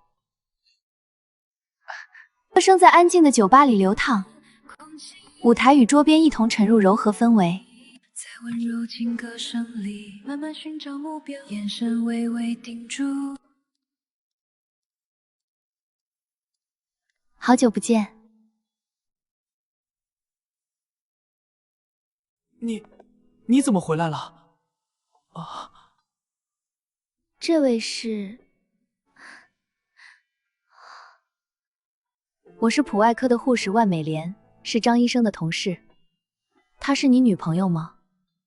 你刚回国吗？刚回来没多久，没想到会在这里遇到你。本来想跟你多聊几句，但我还有点临时事务，得先走了。好，那你忙，有空再联系。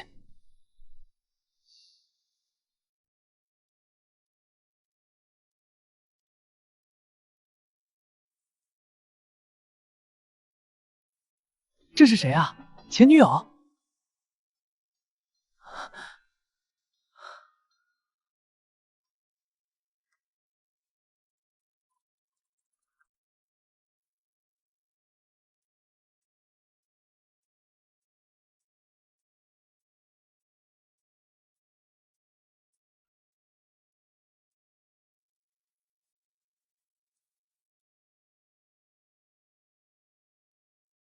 没什么，就是在想心脉淬体的事儿。你赶紧练你的，明天还要熟悉自测流程。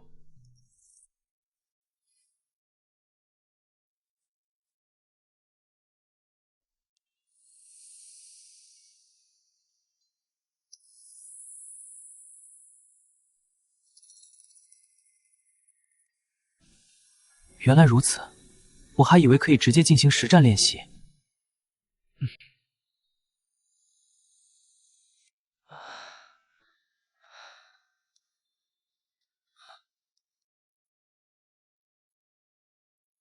心静如水，方能破局。以静制动，后发先至。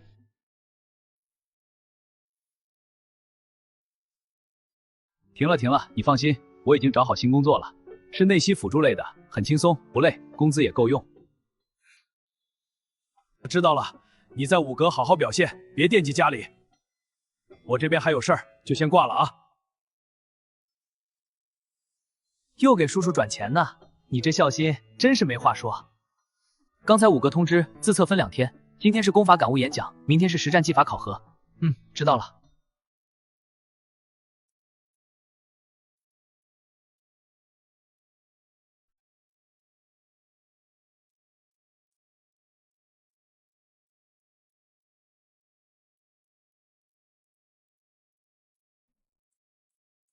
下面有请第一位演讲者近战午休，他的演讲题目是为武而生，武道精诚。感谢童章的精彩演讲。接下来有请第2位演讲者内息疏导午休。在一个偏远的武道村落里，有一个年轻的武者，他天生肉身强悍，但精神力薄弱，久而久之精神力紊乱，内息暴走，成为了村里人口中的狂力者。最终，在一次内息彻底暴走时，伤害了那个一直悉心照顾他的父亲。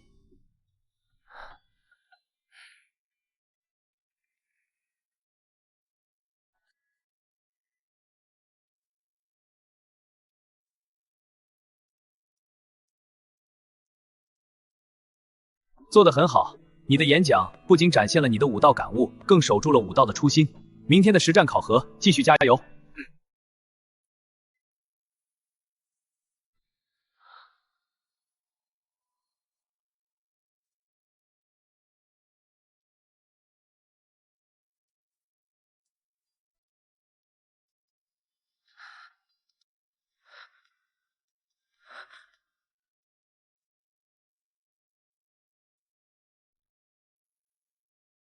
午休，本次功法感悟者演讲，经过评审团严格核算，去掉每位参赛者的最高分与最低分，取平均值作为最终成绩。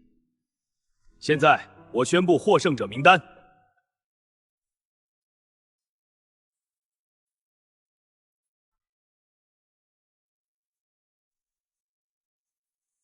第一名，海外归来的高阶午休，得分97分。第二名，劲装青年，得分96分。两位舞者，也感谢所有参赛者的真诚分享。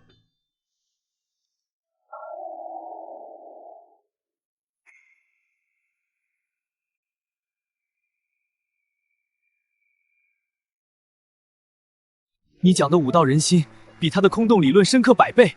论共情力与实操感悟，你远超于他。这个吩咐，对你太不公平了。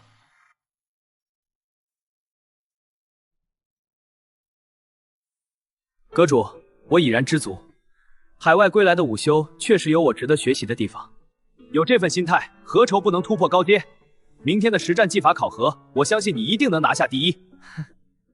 把今天的遗憾补回来。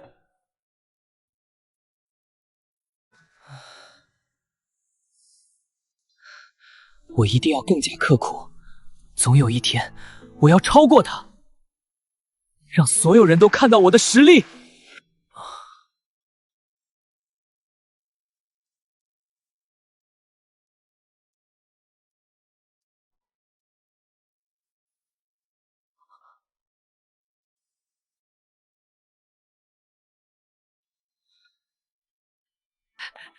峰哥，峰哥，你火了！五哥官方账号发了你上午的演讲视频，才几个小时，评论区40多万点赞了，武道人心，感悟深刻的。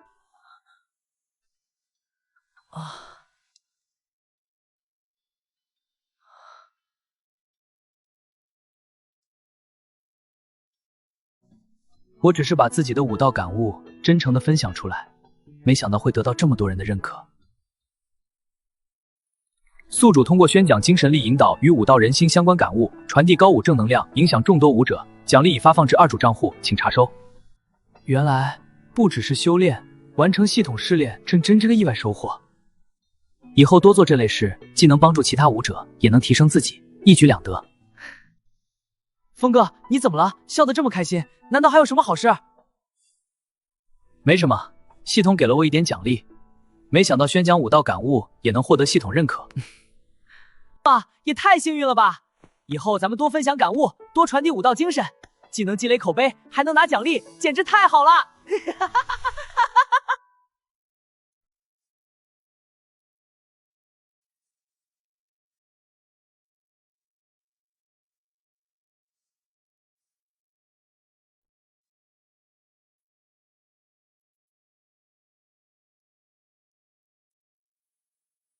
来了来了，是谁啊？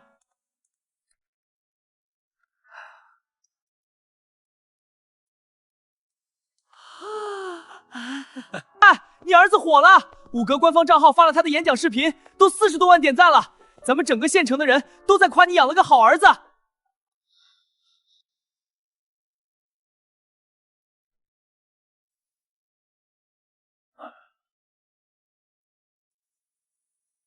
嘿嘿，我就知道我儿子有出息，从小又懂秀，现在……对了，你说他现在这么有本事，是不是该找个儿媳妇呢？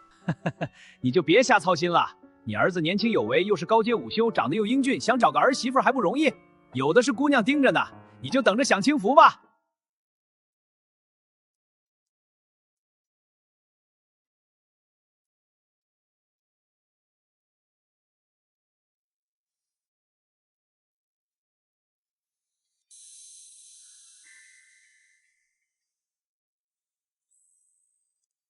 明天的实战考核是缝合式格斗技法，无亦需担心。倒是这心脉凝练，关乎我突破高阶武修的关键，必须多花时间打磨，熟练掌握每一个细节。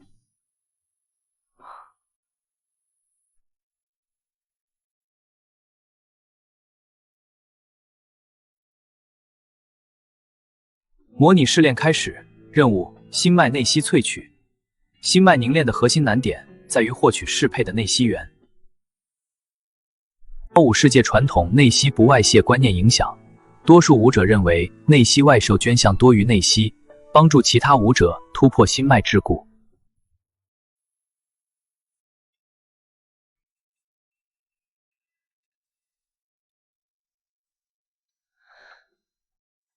我明白，中国2000多年的封建历史，让武者们始终看重自身内息的完整性，内息不外泄的观念根深蒂固，这确实是心脉凝练难以普及的最大阻碍。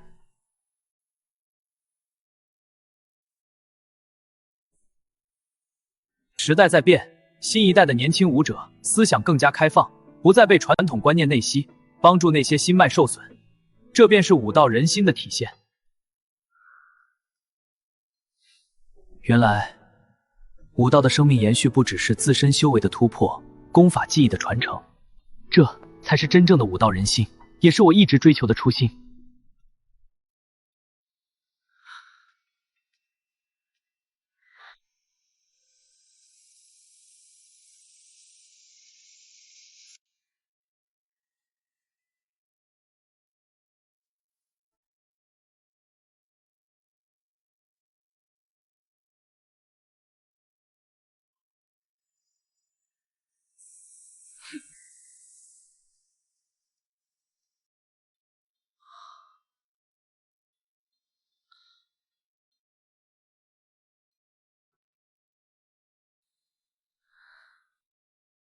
经过一晚的练习，我对心脉凝练的掌握又深了一步，明天的实战考核也更有把握了。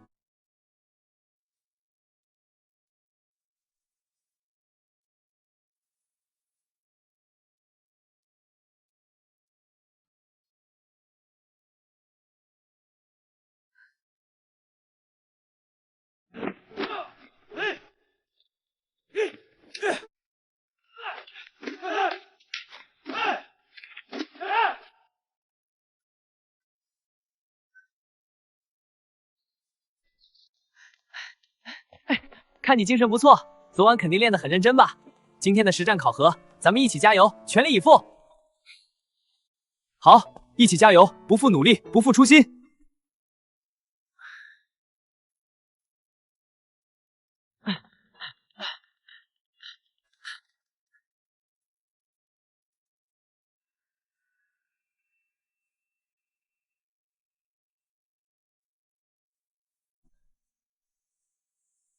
能量流失速度比预想的慢，还好赶上了最佳萃取时间。阻断核心与肉身的能量连接，不能有丝毫偏差。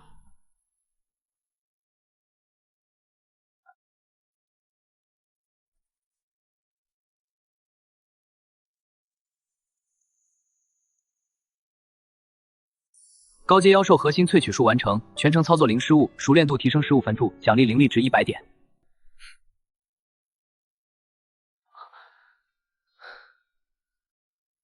终于做到零失误了，这种实力提升的感觉比什么都强。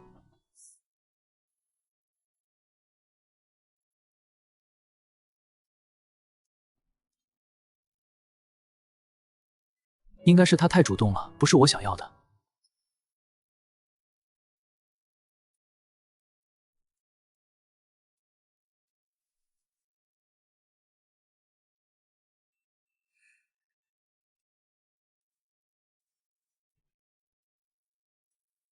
最近不少武修因修炼急躁出现岔气、灵力紊乱的情况，巡查时仔细些，有异常及时处理。是，总执事。是，总执事。是，总执事。黑衣短发青年，多谢你上次出手相救，要是没有你疏导岔气、修复经脉，我这次恐怕要落下病根了。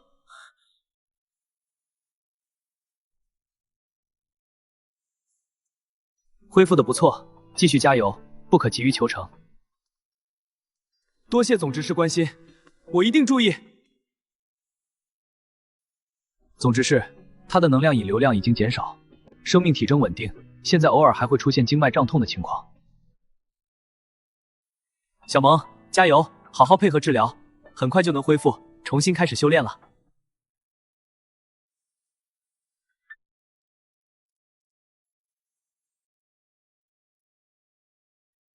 这灵力紊乱的气息也太浓了，简直让人难受。如何处理这种情况？应该是先压制紊乱的灵力，然后服用排毒丹吧。那要是排毒丹加重经脉负担，导致经脉受损怎么办？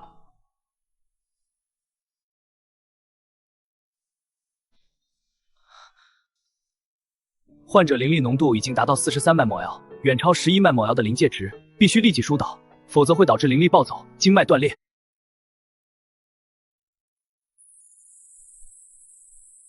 抽取灵脉液，检拿一瓶清灵丹、灵韵草、凝气花和玉露过来。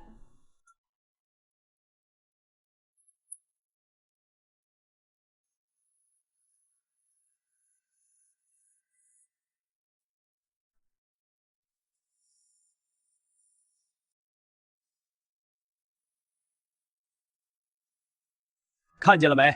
什么叫灵力疏导？这个才叫疏导。清灵丹促进灵力代谢，灵草和花粉辅助净化灵力，修复经脉。你以后得跟着人家好好学。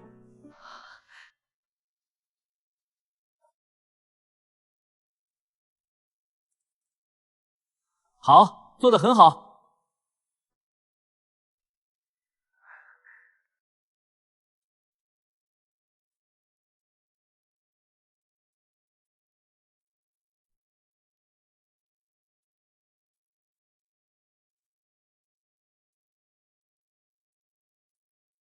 黑衣短发少年，我跟你说，这次实战操作考核，你肯定能进前3，说不定还能拿第1。张华说的对，我们家张峰这么厉害，肯定能拿第1，谁也比不过他。皇军执事这是把黑衣少年当成自己道侣了？就是啊，这么亲昵，看来好事将近了吧？黑衣少年，看不出来啊，什么时候定下道侣了？怎么不跟我说一声？希望你不要再让大家误会我和你的关系了。前几天没拒绝，是因为我不想驳了你的面子。如果这种沉默让你误以为是默认，那我向你道歉。我们俩根本不熟，而且我对你也根本没兴趣。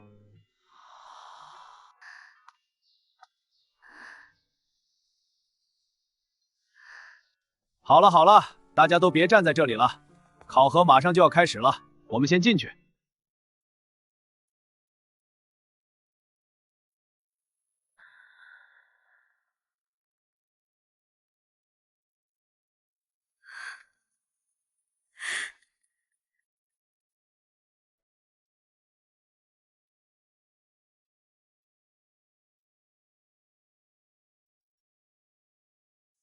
本次馆内自测操作考核目的有2个，一是选拔前往其他武馆交流的参赛选手，二是给各位同宗武修提供互相切磋、取长补短的机会。本次考核的核心内容是灵力缝合，无论是自身疗伤、同伴护持，还是灵具修复，都离不开它。至于具体的缝合载体，需要各位选手现场抽签决定。希望大家全力以赴，展现出自己的真实实力。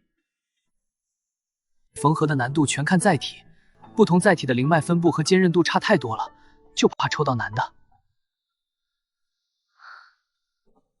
是啊，听说馆长特意准备了高难度载体，就为了考验大家的临场应变能力。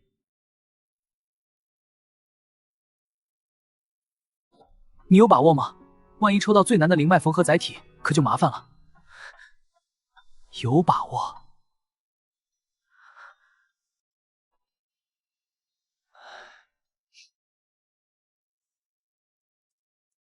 考核开始，请第1位参赛选手黑甲短发男上台抽签。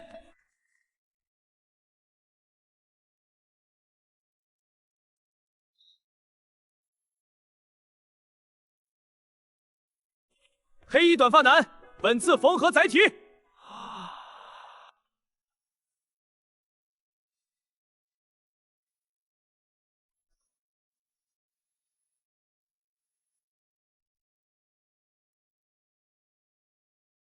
考核完成，请各位评委点评。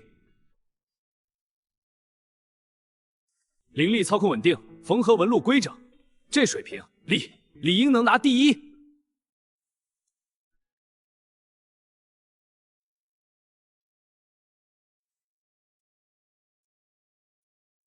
有请下一位参赛选手黑衣少年上台抽签。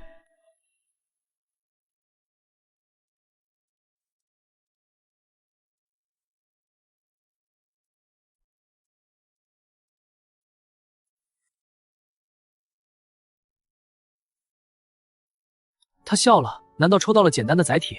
他为什么笑？难道是抽到了好签？不，黑衣少年实力那么强，说不定不管抽到什么都有把握。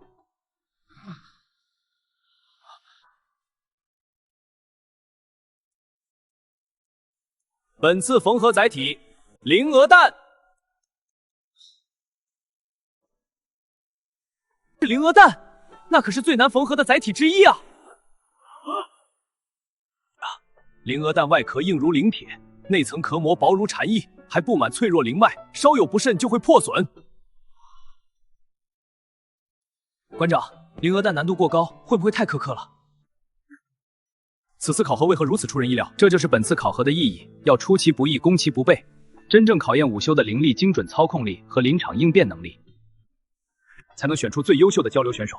黑发少年是高阶午休，我相信他有这个实力。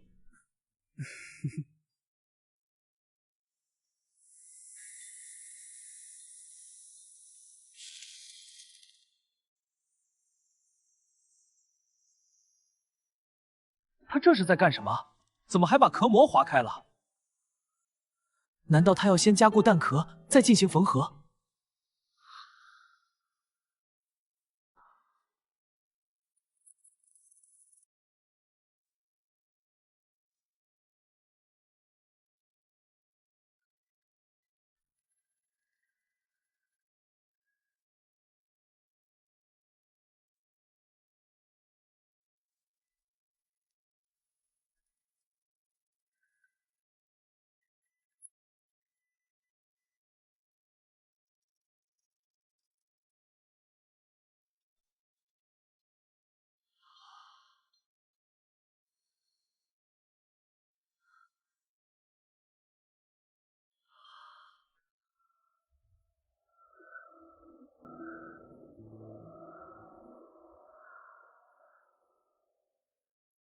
太厉害了，黑衣少年，你太牛了！好一个黑发少！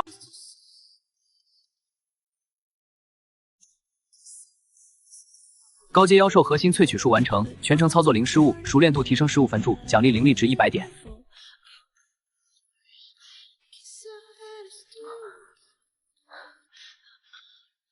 终于做到零失误了，这种实力提升的感觉比什么都强。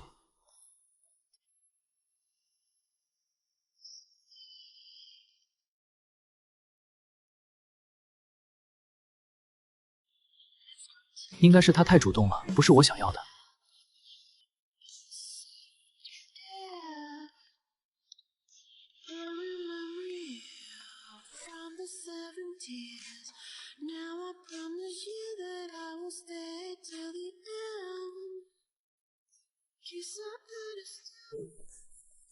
最近不少午休因修炼急躁出现岔气、灵力紊乱的情况，巡查时仔细些，有异常及时处理。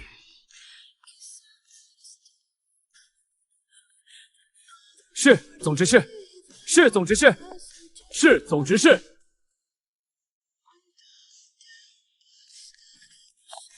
黑衣短发青年，多谢你上次出手相救，要是没有你疏导岔气、修复经脉，我这次恐怕要落下病根了。举手之劳，你安心修炼，以后注意把控修炼节奏就好。恢复的不错，继续加油，不可急于求成。多谢总执事关心，我一定注意。总执事，他的能量引流量已经减少，生命体征稳定，现在偶尔还会出现经脉胀痛的情况。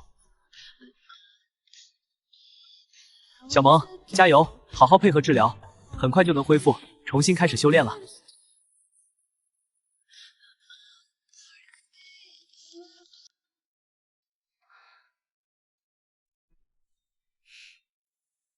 可以教你，但不能白教。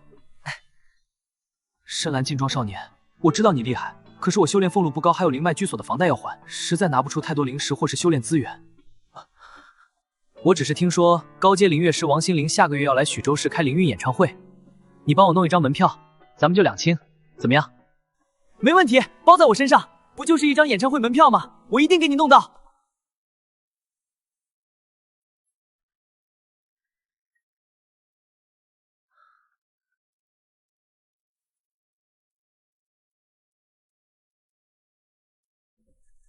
各位，本次操作考核所有选手均已完成。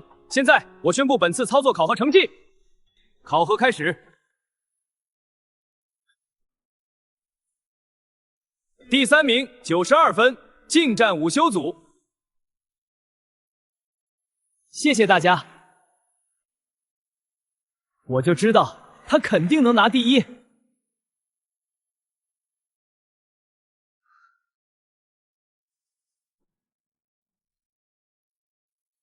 接下来，我宣布2天考核的综合成绩。第1名，总分190，深蓝劲装少年；第2名，总分188分。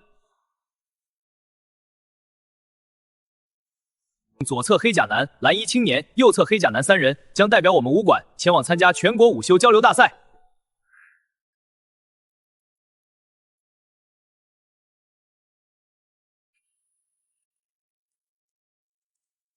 本次大会的冠军是……没想到你还是那么优秀，看来喜欢你这么多年也是值了。首先，我要称赞所有参赛选手，大家都全力以赴，展现出了自己的真实实力。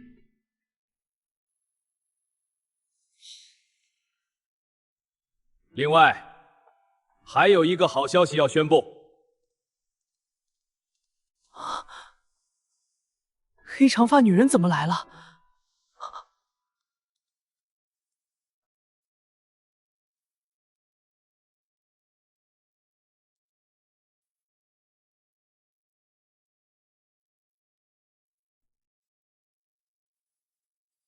我明白。记住，流程不能出错。是。刚才看到新主任的时候，怎么那么震惊？你认识他？以前同学不算太熟，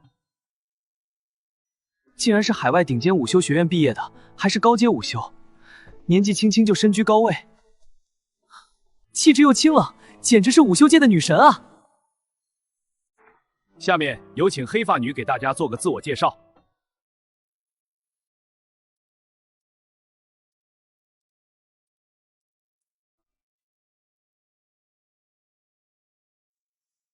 大家好，我从今日起担任武馆急救组副主任。我毕业于斯坦福午休学院，主修高阶急救与灵脉应急修复。今后请各位多多指教。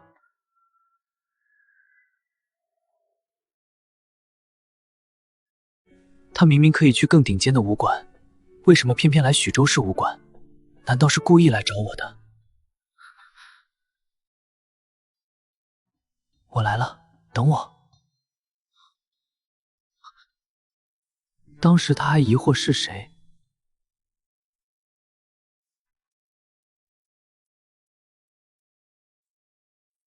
黑发少年太牛了，考核满分，还入选了全国交流大赛，必须得庆祝一下。今天我做东，拿出我的修炼俸禄，请全组午休去灵韵酒楼聚餐，大家不醉不归。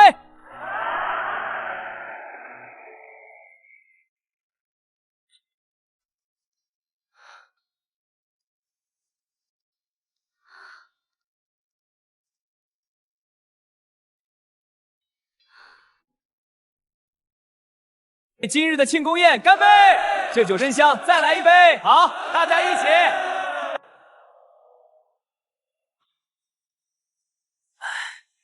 第一短发少年，这次多亏了你，咱们总执事组也扬眉吐气了。我敬你一杯，祝你在全国交流大赛上再创佳绩。谢谢赵执事，我尽力。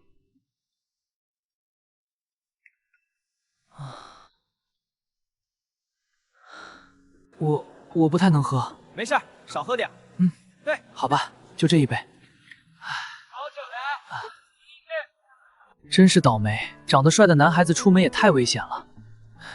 这零酒喝多了，脑袋都要炸了，以后再也不轻易喝酒了。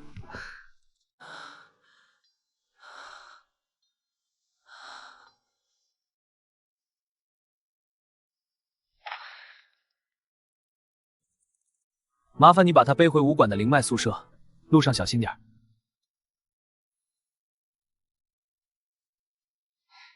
放心吧，我一定把他安全送回去。啊，那就拜托你了。交给我吧。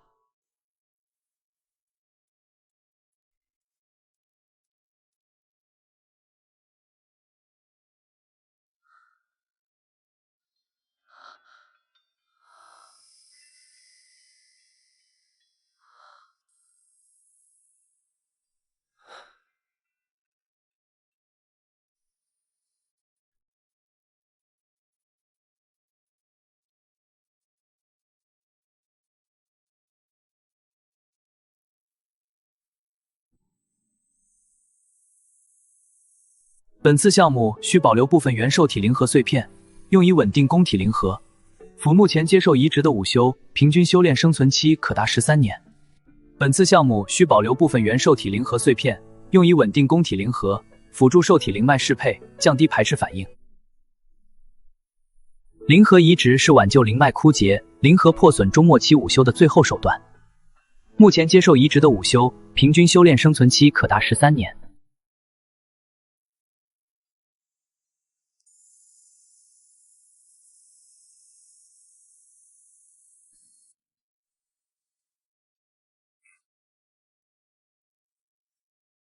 馆长，那个短发少年擅长肉身淬炼与能量疏导，最适合来我们近战组，跟着我们参加全国交流大赛，肯定能取得好成绩。不行，白衣少年的灵脉疏导能力极强，我们灵脉修复组急需这样的人才，有他在，我们组的灵脉修复效率能提升1大半，他必须来我们组。组长别争了，他的灵力精准度极高，擅长灵具修复相关的操控，来我们后勤武修组能极大提升灵具维护和修复的质量，更能发挥他的优势。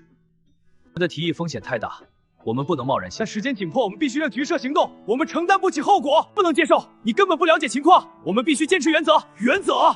你太感情用事了。那你说怎么办？照我的做，否则别管。你以为你是谁？不好意思，各位组长，这个张峰，我们急救组要了。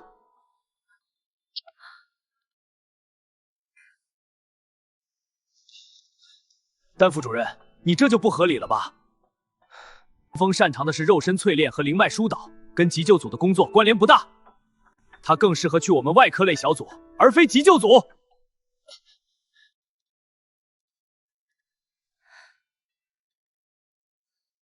各位组长，我知道你们都看重张峰的实力，但目前急救组的困境远比你们想象的严重。急救组副主任离职时，带走了多名经验丰富的急救武修，应在的突发灵脉损伤、修炼岔气等紧急情况，已经力不从心。我已经向武馆人事部确认过，各武修组目前均不缺高阶武修，唯有我们急救组人手紧缺到极致，急需张峰这样能独当一面的顶尖武修支援。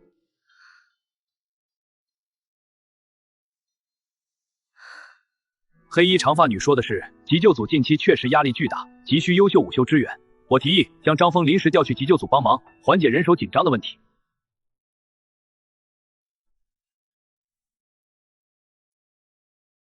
这不行啊！张峰的灵脉疏导能力对我们组太重要了，不能调去急救组。要不我调其他中阶武修去急救组支援，把张峰留在我们组。另外一位武修有张峰优秀吗？没有就算了。A 组长，您自己都不想要的中阶武修，怎么能强塞给我急救组呢？我们急救组耽误了紧急情况，谁来负责？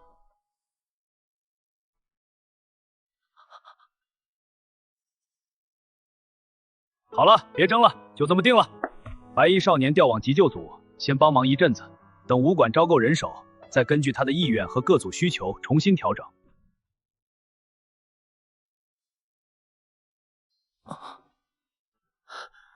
什么玩意儿？张峰要被调走？也太过分了！这么大的事，竟然都不通知我一声。张峰是我们总执事组的得力手下，怎么能说调走就调走？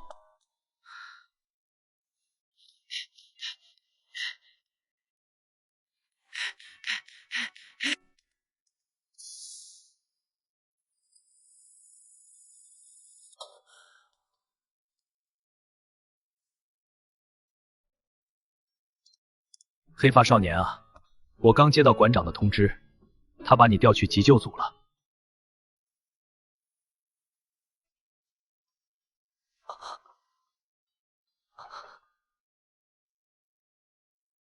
前段时间急救组有位副主任离职了，临走时还带了几个非常优秀、有经验的急救午休一起离开。虽然我也不想你被调走，舍不得你这个得力手下，既然是馆长的意思，那肯定也有他的道理。所以你就去急救组报到，熟悉一下急救组的日常工作。谢谢赵执事，我会准备好的。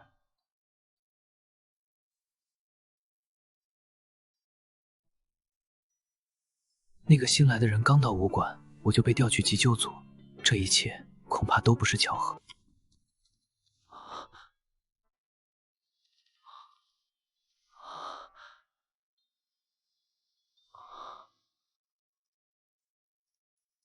发什么呆呢？调令下来了，你被调去急诊科，这可是好事啊！急诊科虽然忙，但能接触到更多武者急症，对你提升武医技能有好处。我不是纠结去急诊科。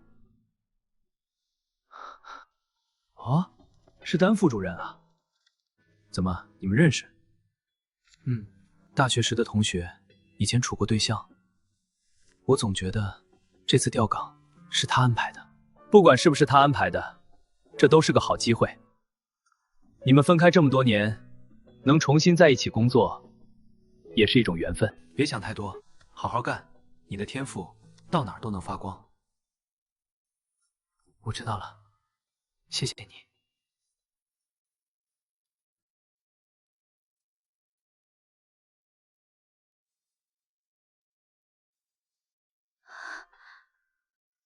终于加我了，这么多年，我终于等到你了。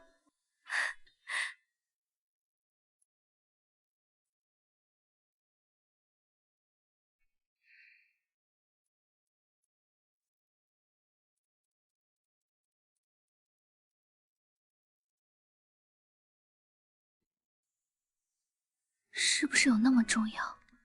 为什么不想想原因？他怎么会不知道原因？他的心意他从大学时就明白，只是当年一无所有，连基础的武道疗伤术都练不好，才在自卑里先提了分手。如今有了辅助武道医术日渐精进，早已不是当年那个一无所有的穷学生。想了，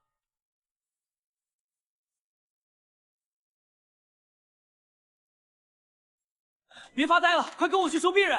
ICU 刚转来一个老阿姨，病情挺重的，从心内科转到心外科，最后还是送咱们这儿来了。好，走去看看。对了，患者是什么情况？听心外科的医生说，是风湿性心脏病转化成了武道气血淤堵症。老阿姨年轻时练过低阶武道，常年下来经脉受损，气血循环也不好。在心内科治了大半个月，气血疏导没效果，转去心外科也没法做手术，只能送咱们 ICU 来了。知道了，先去检查一下患者的气血和经脉情况，不能大意。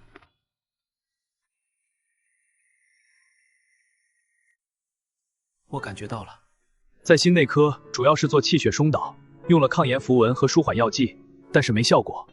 我们需要重新评估治疗方案。本来想做经脉修复手术，